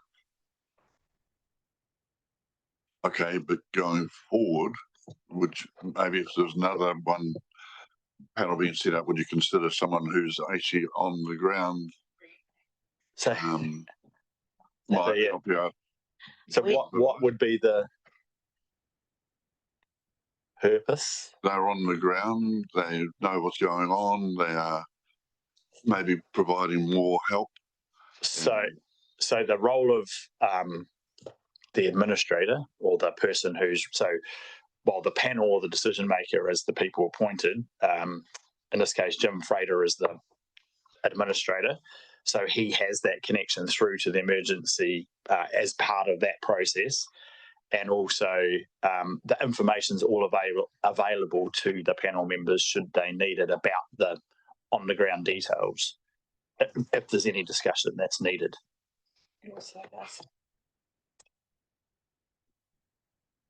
No, he's not on the panel. He's the person who's delivering the reports, the recommendations, and has done it in multiple events. And advising the panel. Correct. Thank you. Thank you. Councillor Ellis, Councillor Mackenzie, Councillor Greening. Thank you for this. I just want to say thank you to those that are going to serve on this panel, because it could possibly be quite a challenging job at times. So thank you for doing that. I'm just checking, are we comfortable with the closing date of the 10th of August, given that I'm guessing that we may have had some people that were waiting to see what happened on Tuesday. And if there was another event coming, do people have enough time? I mean, it hasn't amounted to a lot, but do we consider that there's enough time for people to get things organised and in by that date? Or are we quite comfortable with that date? Because I'm guessing some would have held off to see what the final damage was. Well, the application form is pretty simple. They can answer the questions pretty well straight away. If we need more information from them, then we will go and get that. Oh, that's fantastic. And it is, so to follow up on that question, if to extend the closing date, what's the process? Can the panel extend the closing date? Does they have to come back through council to extend the closing date? The panel can decide. Yeah, so we have had a conversation about the number of applications and whether it is appropriate. So I think we'll judge that as we get closer to that time. The trouble is if you extend it too far, then so you kind of has a bit of a two-edged sword going to it. Councillor Mackenzie, then Councillor Greening. Thank you very much. Through you, Mr. Mayor, I'm happy to move the resolutions as they are. I mean, I think what we learned yesterday is that one of the important things with these types of relief funds is actually to make decisions and get the money out to the community that really needs it, and not get too wound up in too much bureaucracy. Thank you. Thank you. Is there a seconder before I go to Councillor Greening? Councillor Dowler, thank you. So it's been moved and seconded. Councillor Greening. No, not even given an opportunity to second it. My question really relates to the transparency, which has been a theme today, at least in earlier reports, around payments made and to whom and so forth. I think that's really important. I think in previous years, there's been probably a lack of transparency and some criticism about where payments have gone to and to whom and for what reason. And I think shining some light on who is receiving payments, I think, is very important. People are making donations. They'd like to know they're going to the right people, and there's no conflict of interests or any perception of conflicts of interest. So will the payments be publicly disclosed as to the amounts and to whom? Lisa, I'll come across to you. Through the chair, no, the payments to individuals won't be publicly disclosed. That's not what we told people when they were signing up for the, excuse me, or applying for payments or grants. So we can't now go out and publish how much they're getting without breaching their privacy. And so no transparency. It's a kind of fundamental flaw, isn't it? I would have thought that we would not provide transparency around. So can you just, Leith, would you like to, in terms of mayoral funds, which are set up all around the country, in your experience, are the outcomes of those published? I'm not aware of those outcomes being published across the region. And I would also, I mean, while that is a decision that council could eventually make, I would caution against making any changes that means people are less likely to apply for funding that they need. I think that is a key point to understand. When people put in the circumstances that exist when you've been through these processes, yeah, I think it's important to understand that so many of these people are in situations that they really don't. And I want that to ultimately become public, and also I think it would put off a huge number of people from actually applying, and the purpose of it is to support those people in what is in many cases a very significant time of need. So I think that is appropriate, and that is the way I understand the juxtaposition there. The way I have just we publicly release all our grant allocations. I don't see it as any different. And I think it's important because in the past there have been conflicts of interest. Mark. So I'll come across Councillor Walker. Thank you, through Mayor.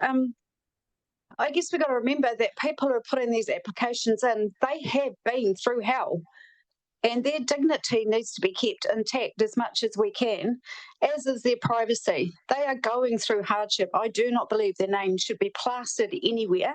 And for the record, those who sit on this panel have signed disclaimers about what information we hold, what relationships we have, whether it's an individual, a group, or anything else. So I think we're being as transparent as we need to protect our people who are hurting. Thank you, Councillor Walker. Anything further? It's been moved and seconded. I've got my hand up. Oh, Councillor Hill, apologies. Yeah, sorry to interrupt. We know how awful it is. I sat on the panel for the event Nelson a while ago now, isn't it? They just keep coming, don't they? And I just find the tone of this idea that there might be some corrupt people on the panel and look after their mates just immature and nonsense, actually. And I support Councillor Walker's comments.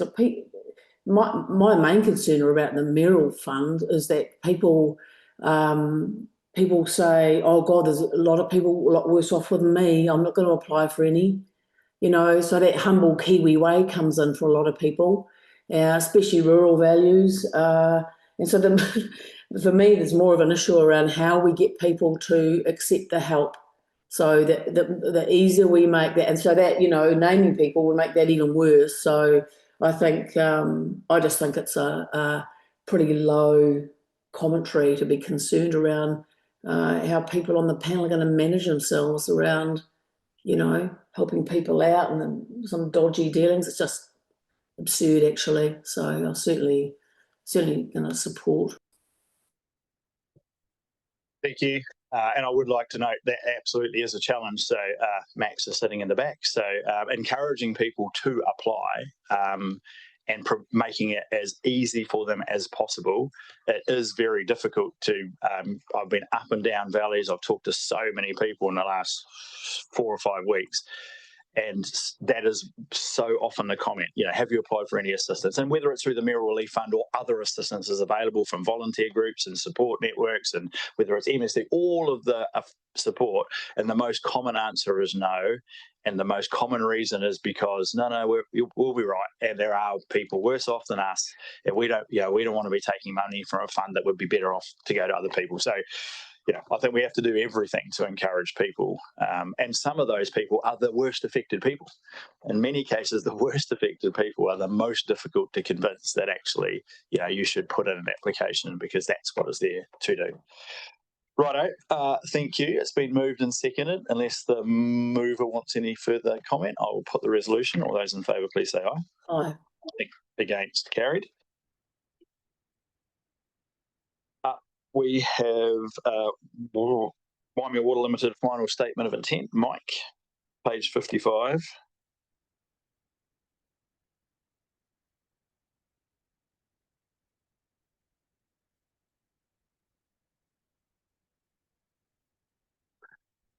Sorry, Mr. Mayor.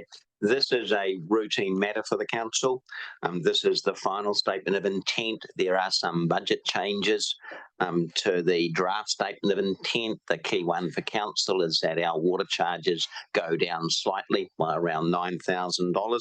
There are no other material changes within the statement of intent, and this final statement of intent, final statement of intent was also consistent with the 5-year business plan and budgets that have been signed off by the shareholders. Quite happy to take any questions. Thank you, Mike. That's open for moving, seconding, questions or comments. Move, Councillor Mailing. Seconded, Councillor McKenzie. All in favour, please say aye. Against, carried.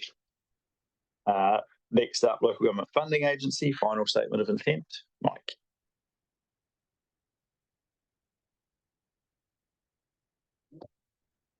As with the Waimea Water Limited, this is largely a mechanical matter.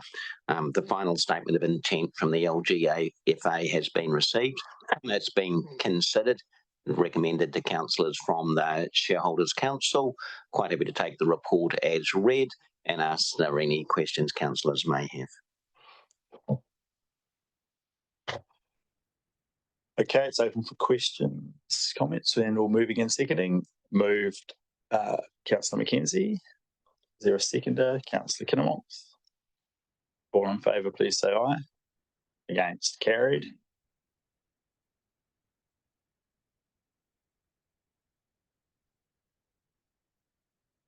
My apologies. Chief Executive's update. You're okay. I just want to highlight a few things, and there's an error in one of the tables, so I'll come to that shortly. But again, obviously the severe weather events we've experienced, I have noted down some of the agencies that came to help. Many other councils came. That 7,000 hours for surge staff from other councils is actually pro bono. They don't charge us. They come from other parts of the country as part of our council family. I think people don't quite realise, they think civil defence is great, but the staff, what were they doing? Actually, the civil defence actually is made up of staff from Christchurch City, Ekan, Otago, Lakes District, Taupo, Bay of Plenty, Waikato, and I will go on. So there's actually council staff who run the civil defence service. Contractors, again, 35,000. If you look on page 3, contractors and roads, 35,000 hours. Contractors and waters, 5,000. Rivers, 35,000. And thank you, Ekan, again, for their help in the rivers space. Totaled about 89,000 hours, which is something like 26 man years. So huge effort, and staff worked a 12-hour shifts. So they started at 7 in the morning till 7 at night. Another shift came in from 7 at night till 7 in the morning.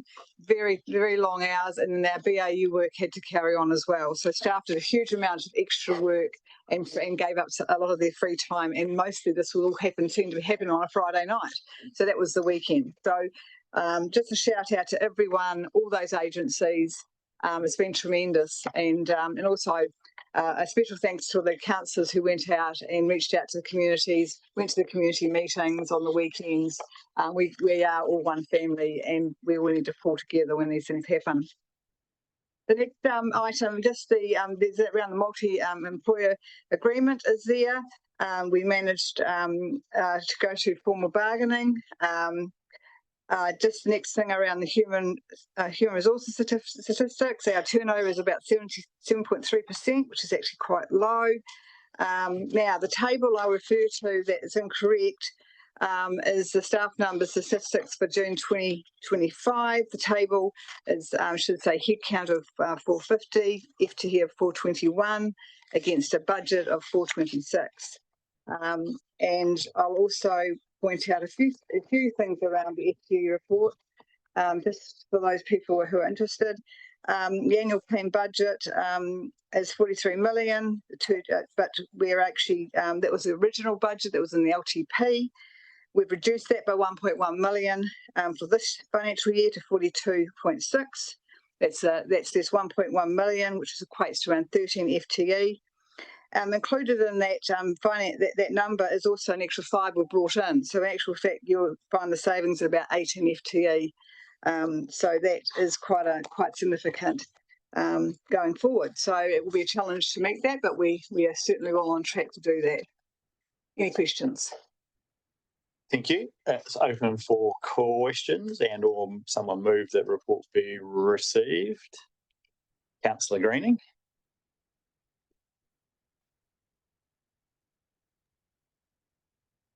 Happy to move the report be received. My question just relates again to a follow-up question I probably put last time, which is it would be useful to publish the Logoima chart in the report.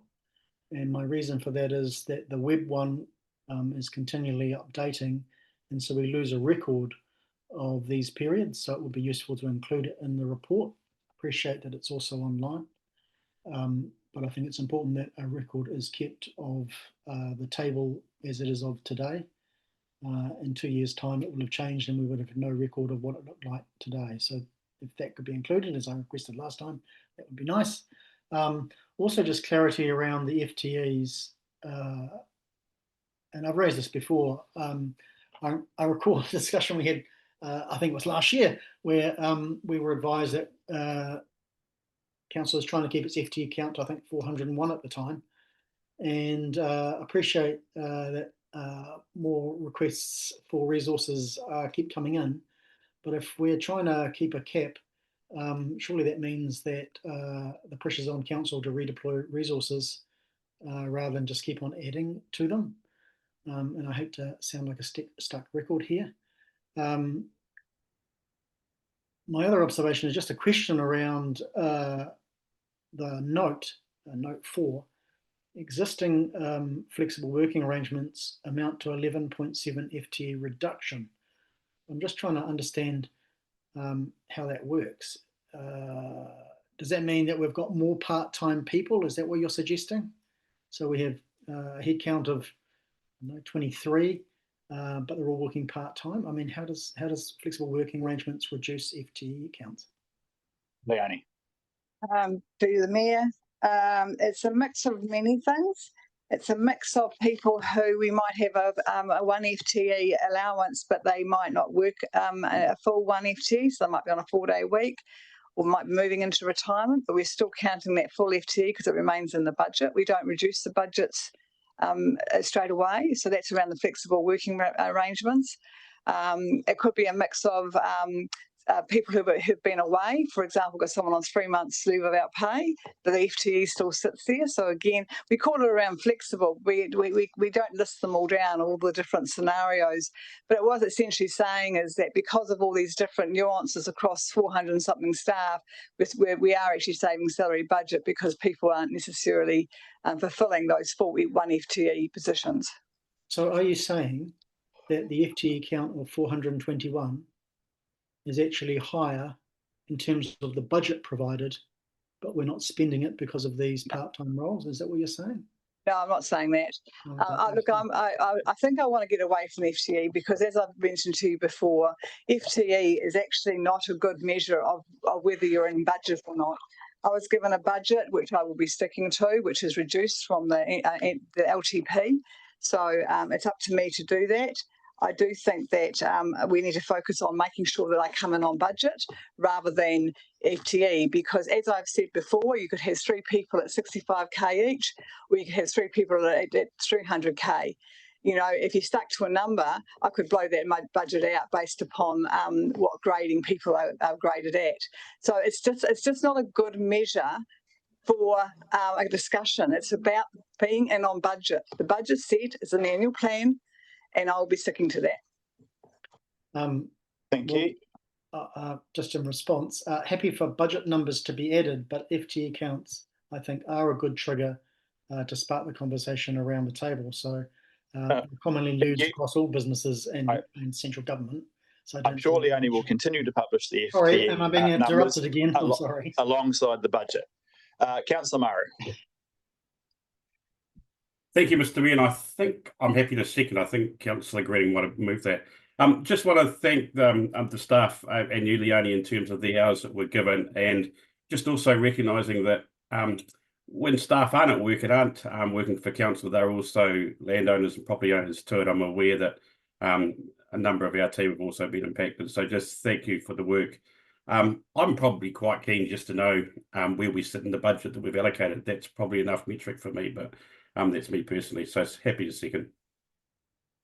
Thank you, Councillor Murray. Councillor Kinnemont. Thank you. Through you, the chair, and maybe Rob behind me will be able to help me out here. On your table here for the people that are employed, if I may use that term, last year we had information science and technology of 82 people employed. This year we've got none, but we've now got environmental science for 47.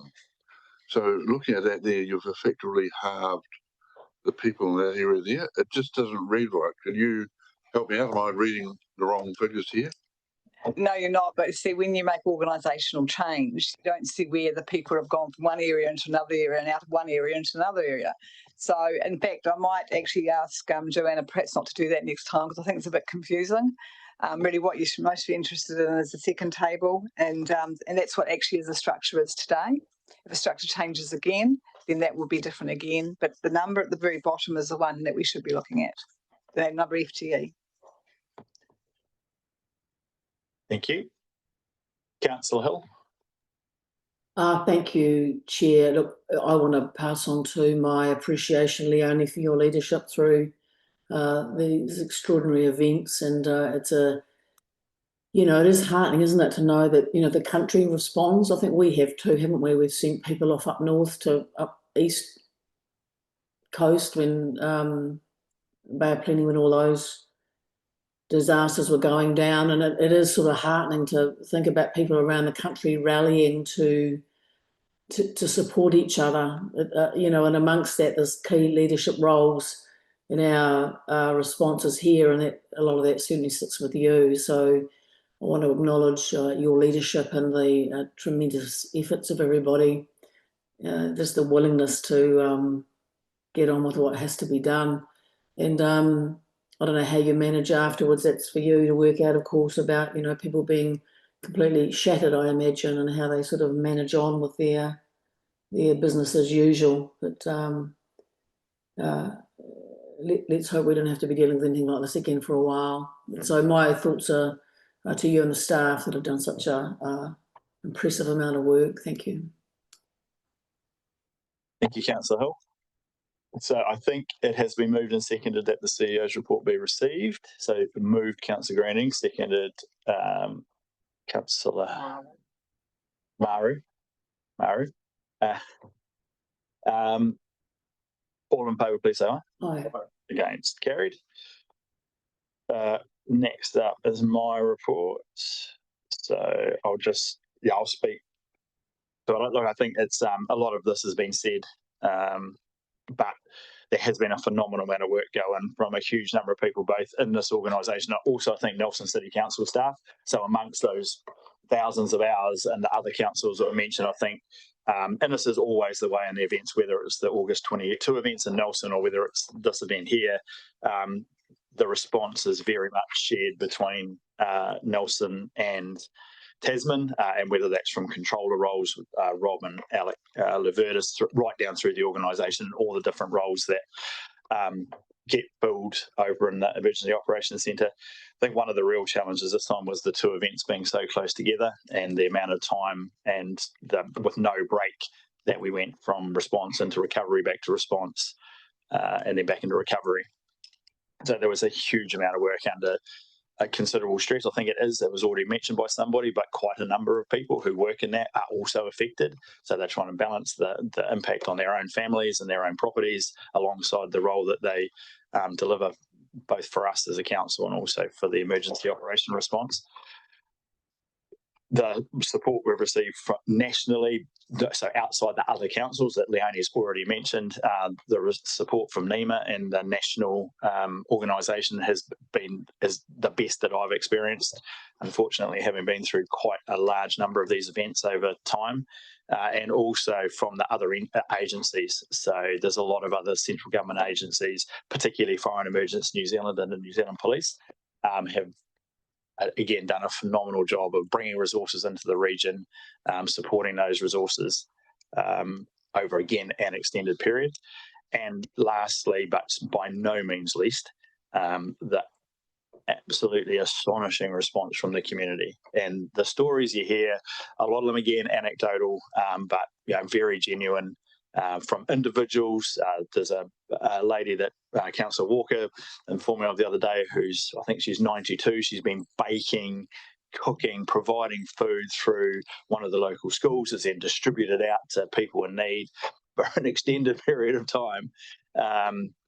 So from that individual kind of effort, which is replicated all over the place through to businesses like the Motueka Hotel, Smoke and Barrel. So they fundraised and then supported the Meal Relief Fund, the Smoking Barrel, who had a amazing free food night where lots of donated foods and goods was then put together and turned into an amazing opportunity for people in the Motueka Rewaka area to go, well, anywhere, but particularly for that area, to go and attend. So, yeah, there really is some, and it's both inspiring and humbling to see the amount of community support that has come in. I'd really like to touch on particularly the support that I've received from Stuart.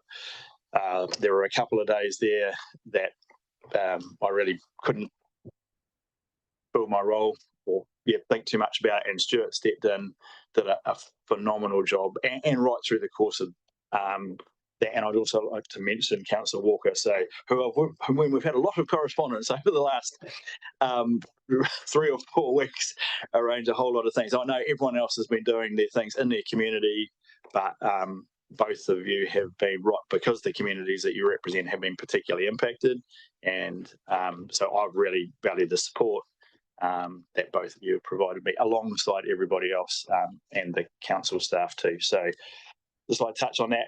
One other thing, or a couple of other things. So Air New Zealand also, so we may have heard of Task Force Kiwi. So a group of largely ex-service people who volunteer in these sort of events, who come in, they're pretty self-contained, they're supported by a huge amount of volunteer effort, whether that's food, whether it's accommodation. They've been here pretty much from the second day, on and off, right through, still here now doing work on people's properties. And Air New Zealand supported them coming in, because they come from all over the country. So that was really appreciated. The government support, I know there's been some criticism, but to be honest, I think that the government support to date has been really good. The visits from ministers, while it takes up quite a bit of time and resources to organise, has certainly been appreciated, and that's resulted in, I think it's now $250,000 into the Meal Relief Fund, plus the funding that's gone into the MPI component. And then, as was mentioned earlier, hopefully we will get support for the increased FAR rate to a higher level than 71%, which will be our biggest single cost by some margin. So I think that support has been really good.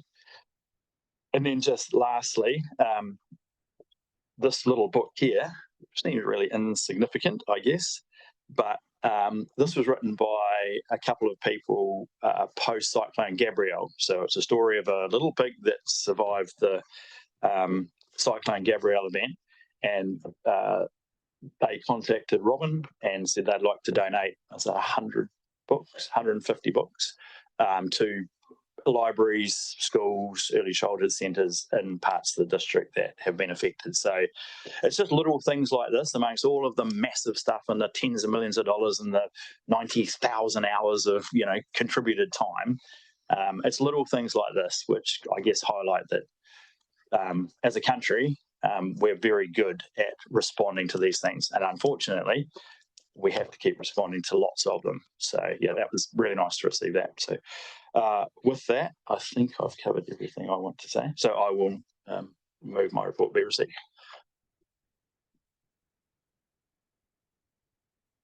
Seconded Councillor Dowler. Councillor Hill. Councillor Hill, Councillor Mackenzie, Councillor Mailing, Deputy Mayor Bryan. Thanks. Tim, just on the funding, I'm just wondering, is there going to be a point at which there's going to be some big lump of money announced? Possibly not a very big, large sum of money. The far rate conversation is about a percentage of cost. Yeah. So generally it's 49% in our case, I think. It can shift to 71, which I think it has already been, which can be approved by NZTA's board. To go higher than that, it needs to go through Cabinet.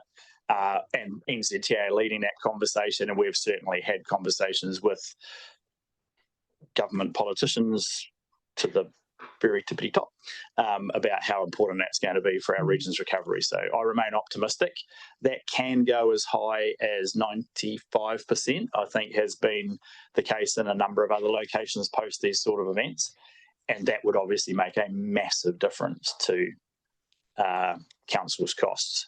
Yeah, I think there's an expectation in some communities that there's going to be an announcement of, how many millions of dollars are going to be given. And I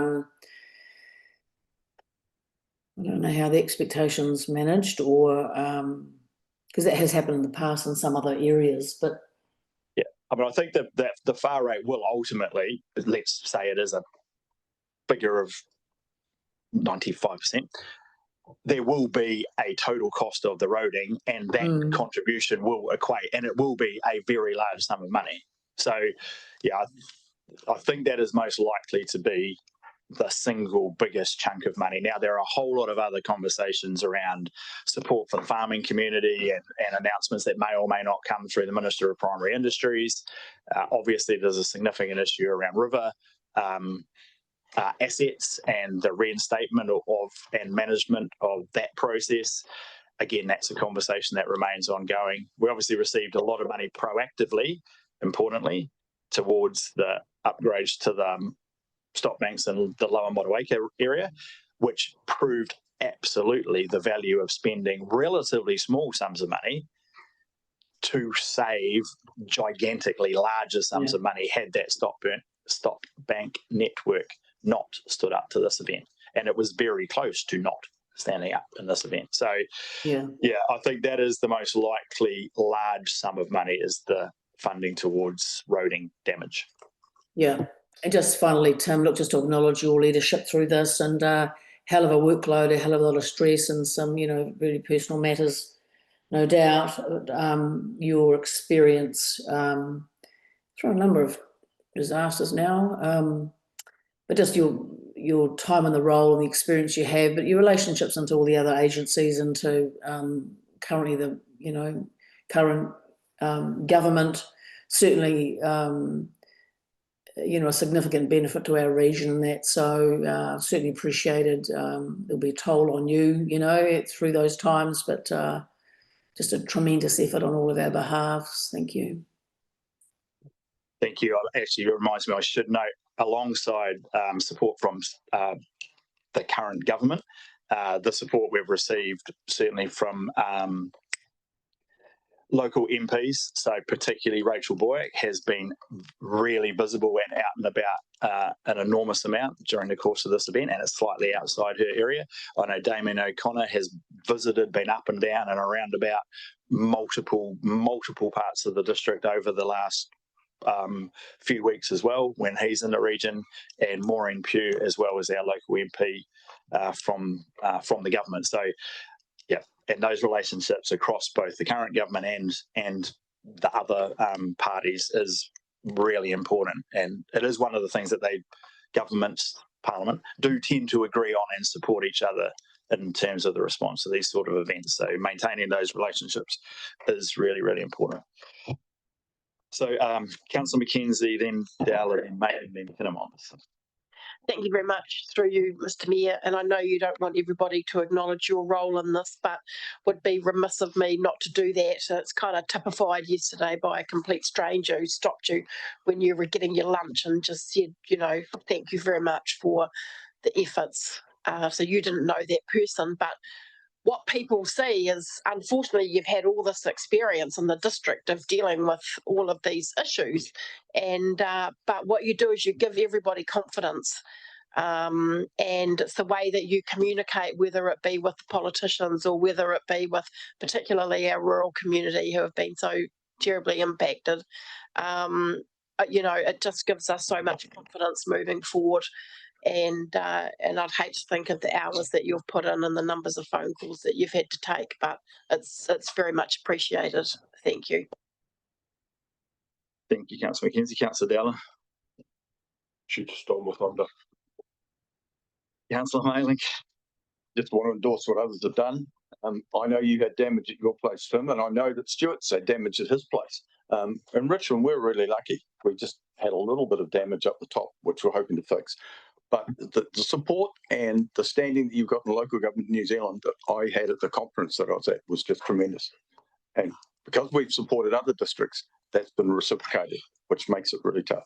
But great leadership, Tim. It's never easy to be the front person all the time because it takes its toll.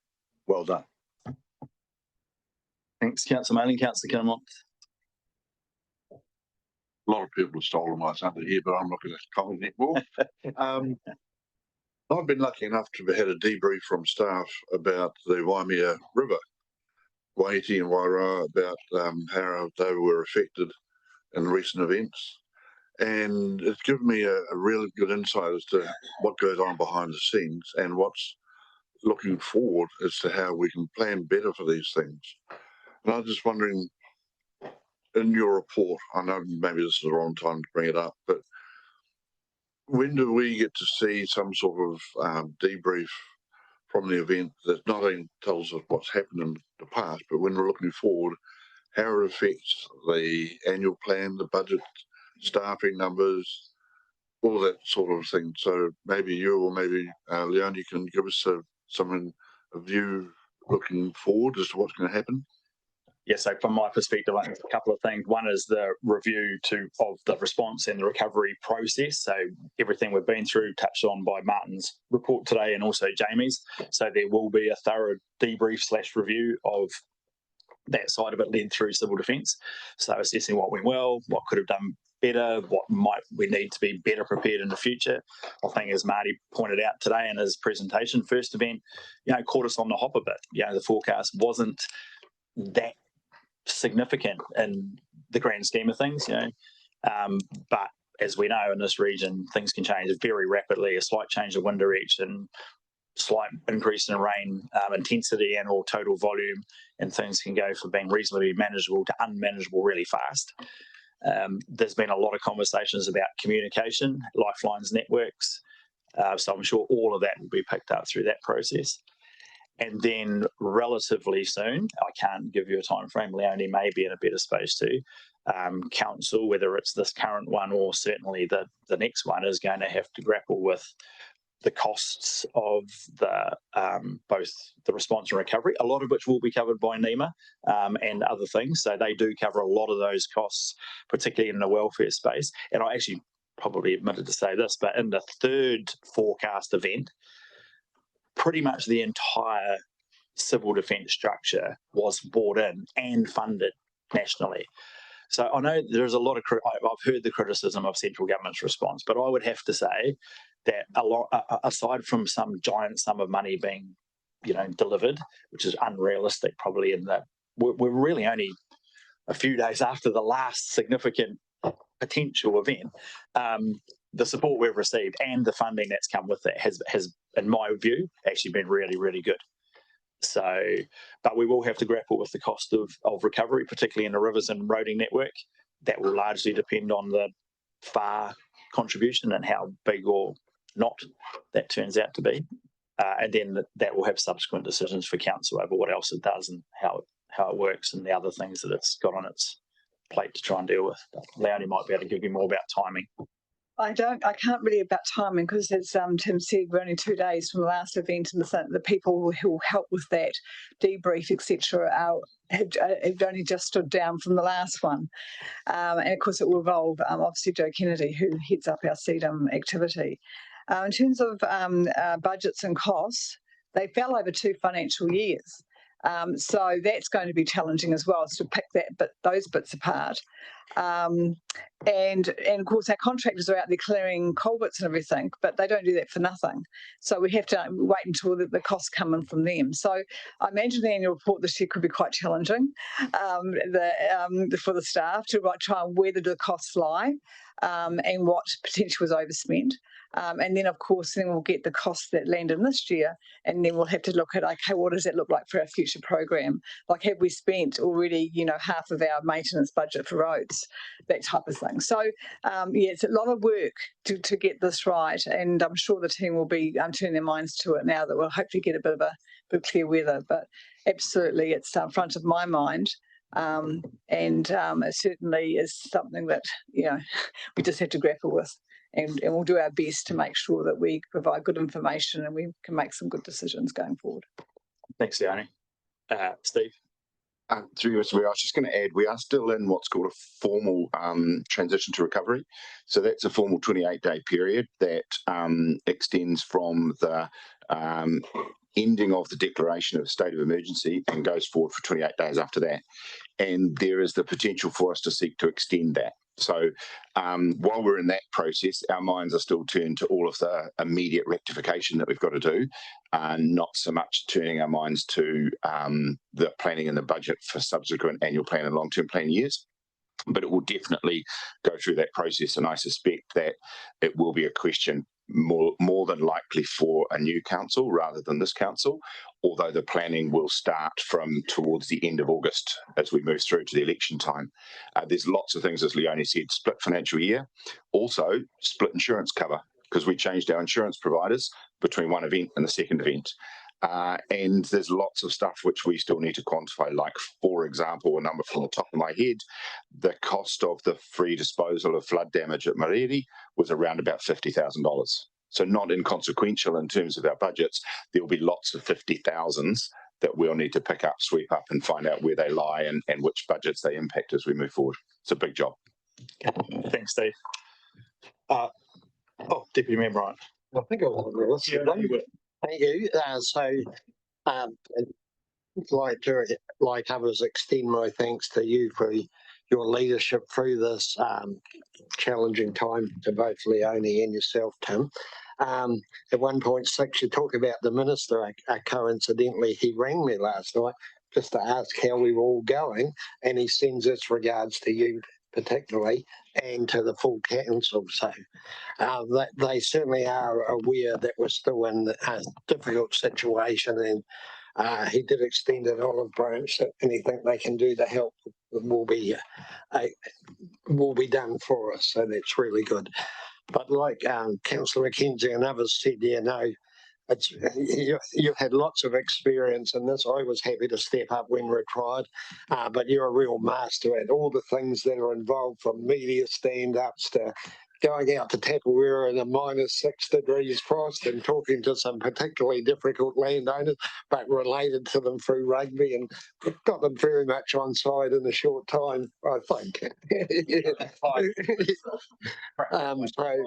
You have a range of skills that are really valuable to this council, and I think the whole community, as Christine alluded by one individual, really appreciate the work you've done around this and many other events. So thank you for that. And like Councillor Marling said, you had some damage, we had some damage, but you just have to do the layers like Tim and I have talked several times, and I can hear the tractor running, and I know he wants to get on with the feeding out. So anyway, you work through those things when you have to, and yeah. Somewhat like myself, you actually go somewhat better under pressure than than just cruising along. So, but sometimes pressure really does bring the best out of it. But I think it's important to remember the regard we're held by the whole government. Mark Mitchell and particularly Mark Patterson both alluded that we're held in high regard. So I think that's important. And the work you've done has been great. Thank you. Cheers, Jeff.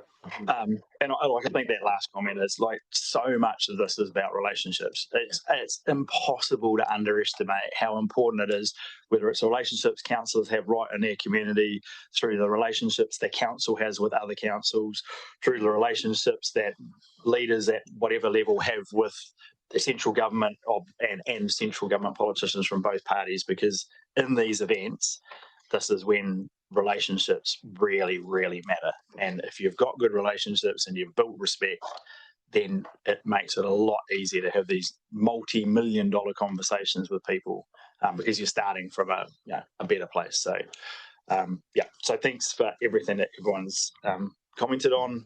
I do really appreciate it. It has been quite tricky. It's just as well that actually for the whole 6 years pretty much been under pressure right from the start. Maybe that's the trick. Get elected, have COVID, have a financial crisis and a couple of disasters, and you never know what you can do. So thank you very much. So I'll put the resolution. All those in favour, please say aye. Aye. Against? Carried. Thank you very much. We'll now move to go into committee. Someone move. Please move Councillor Mailing, seconded Councillor Walker. All in favour, please say aye. Against? Carried.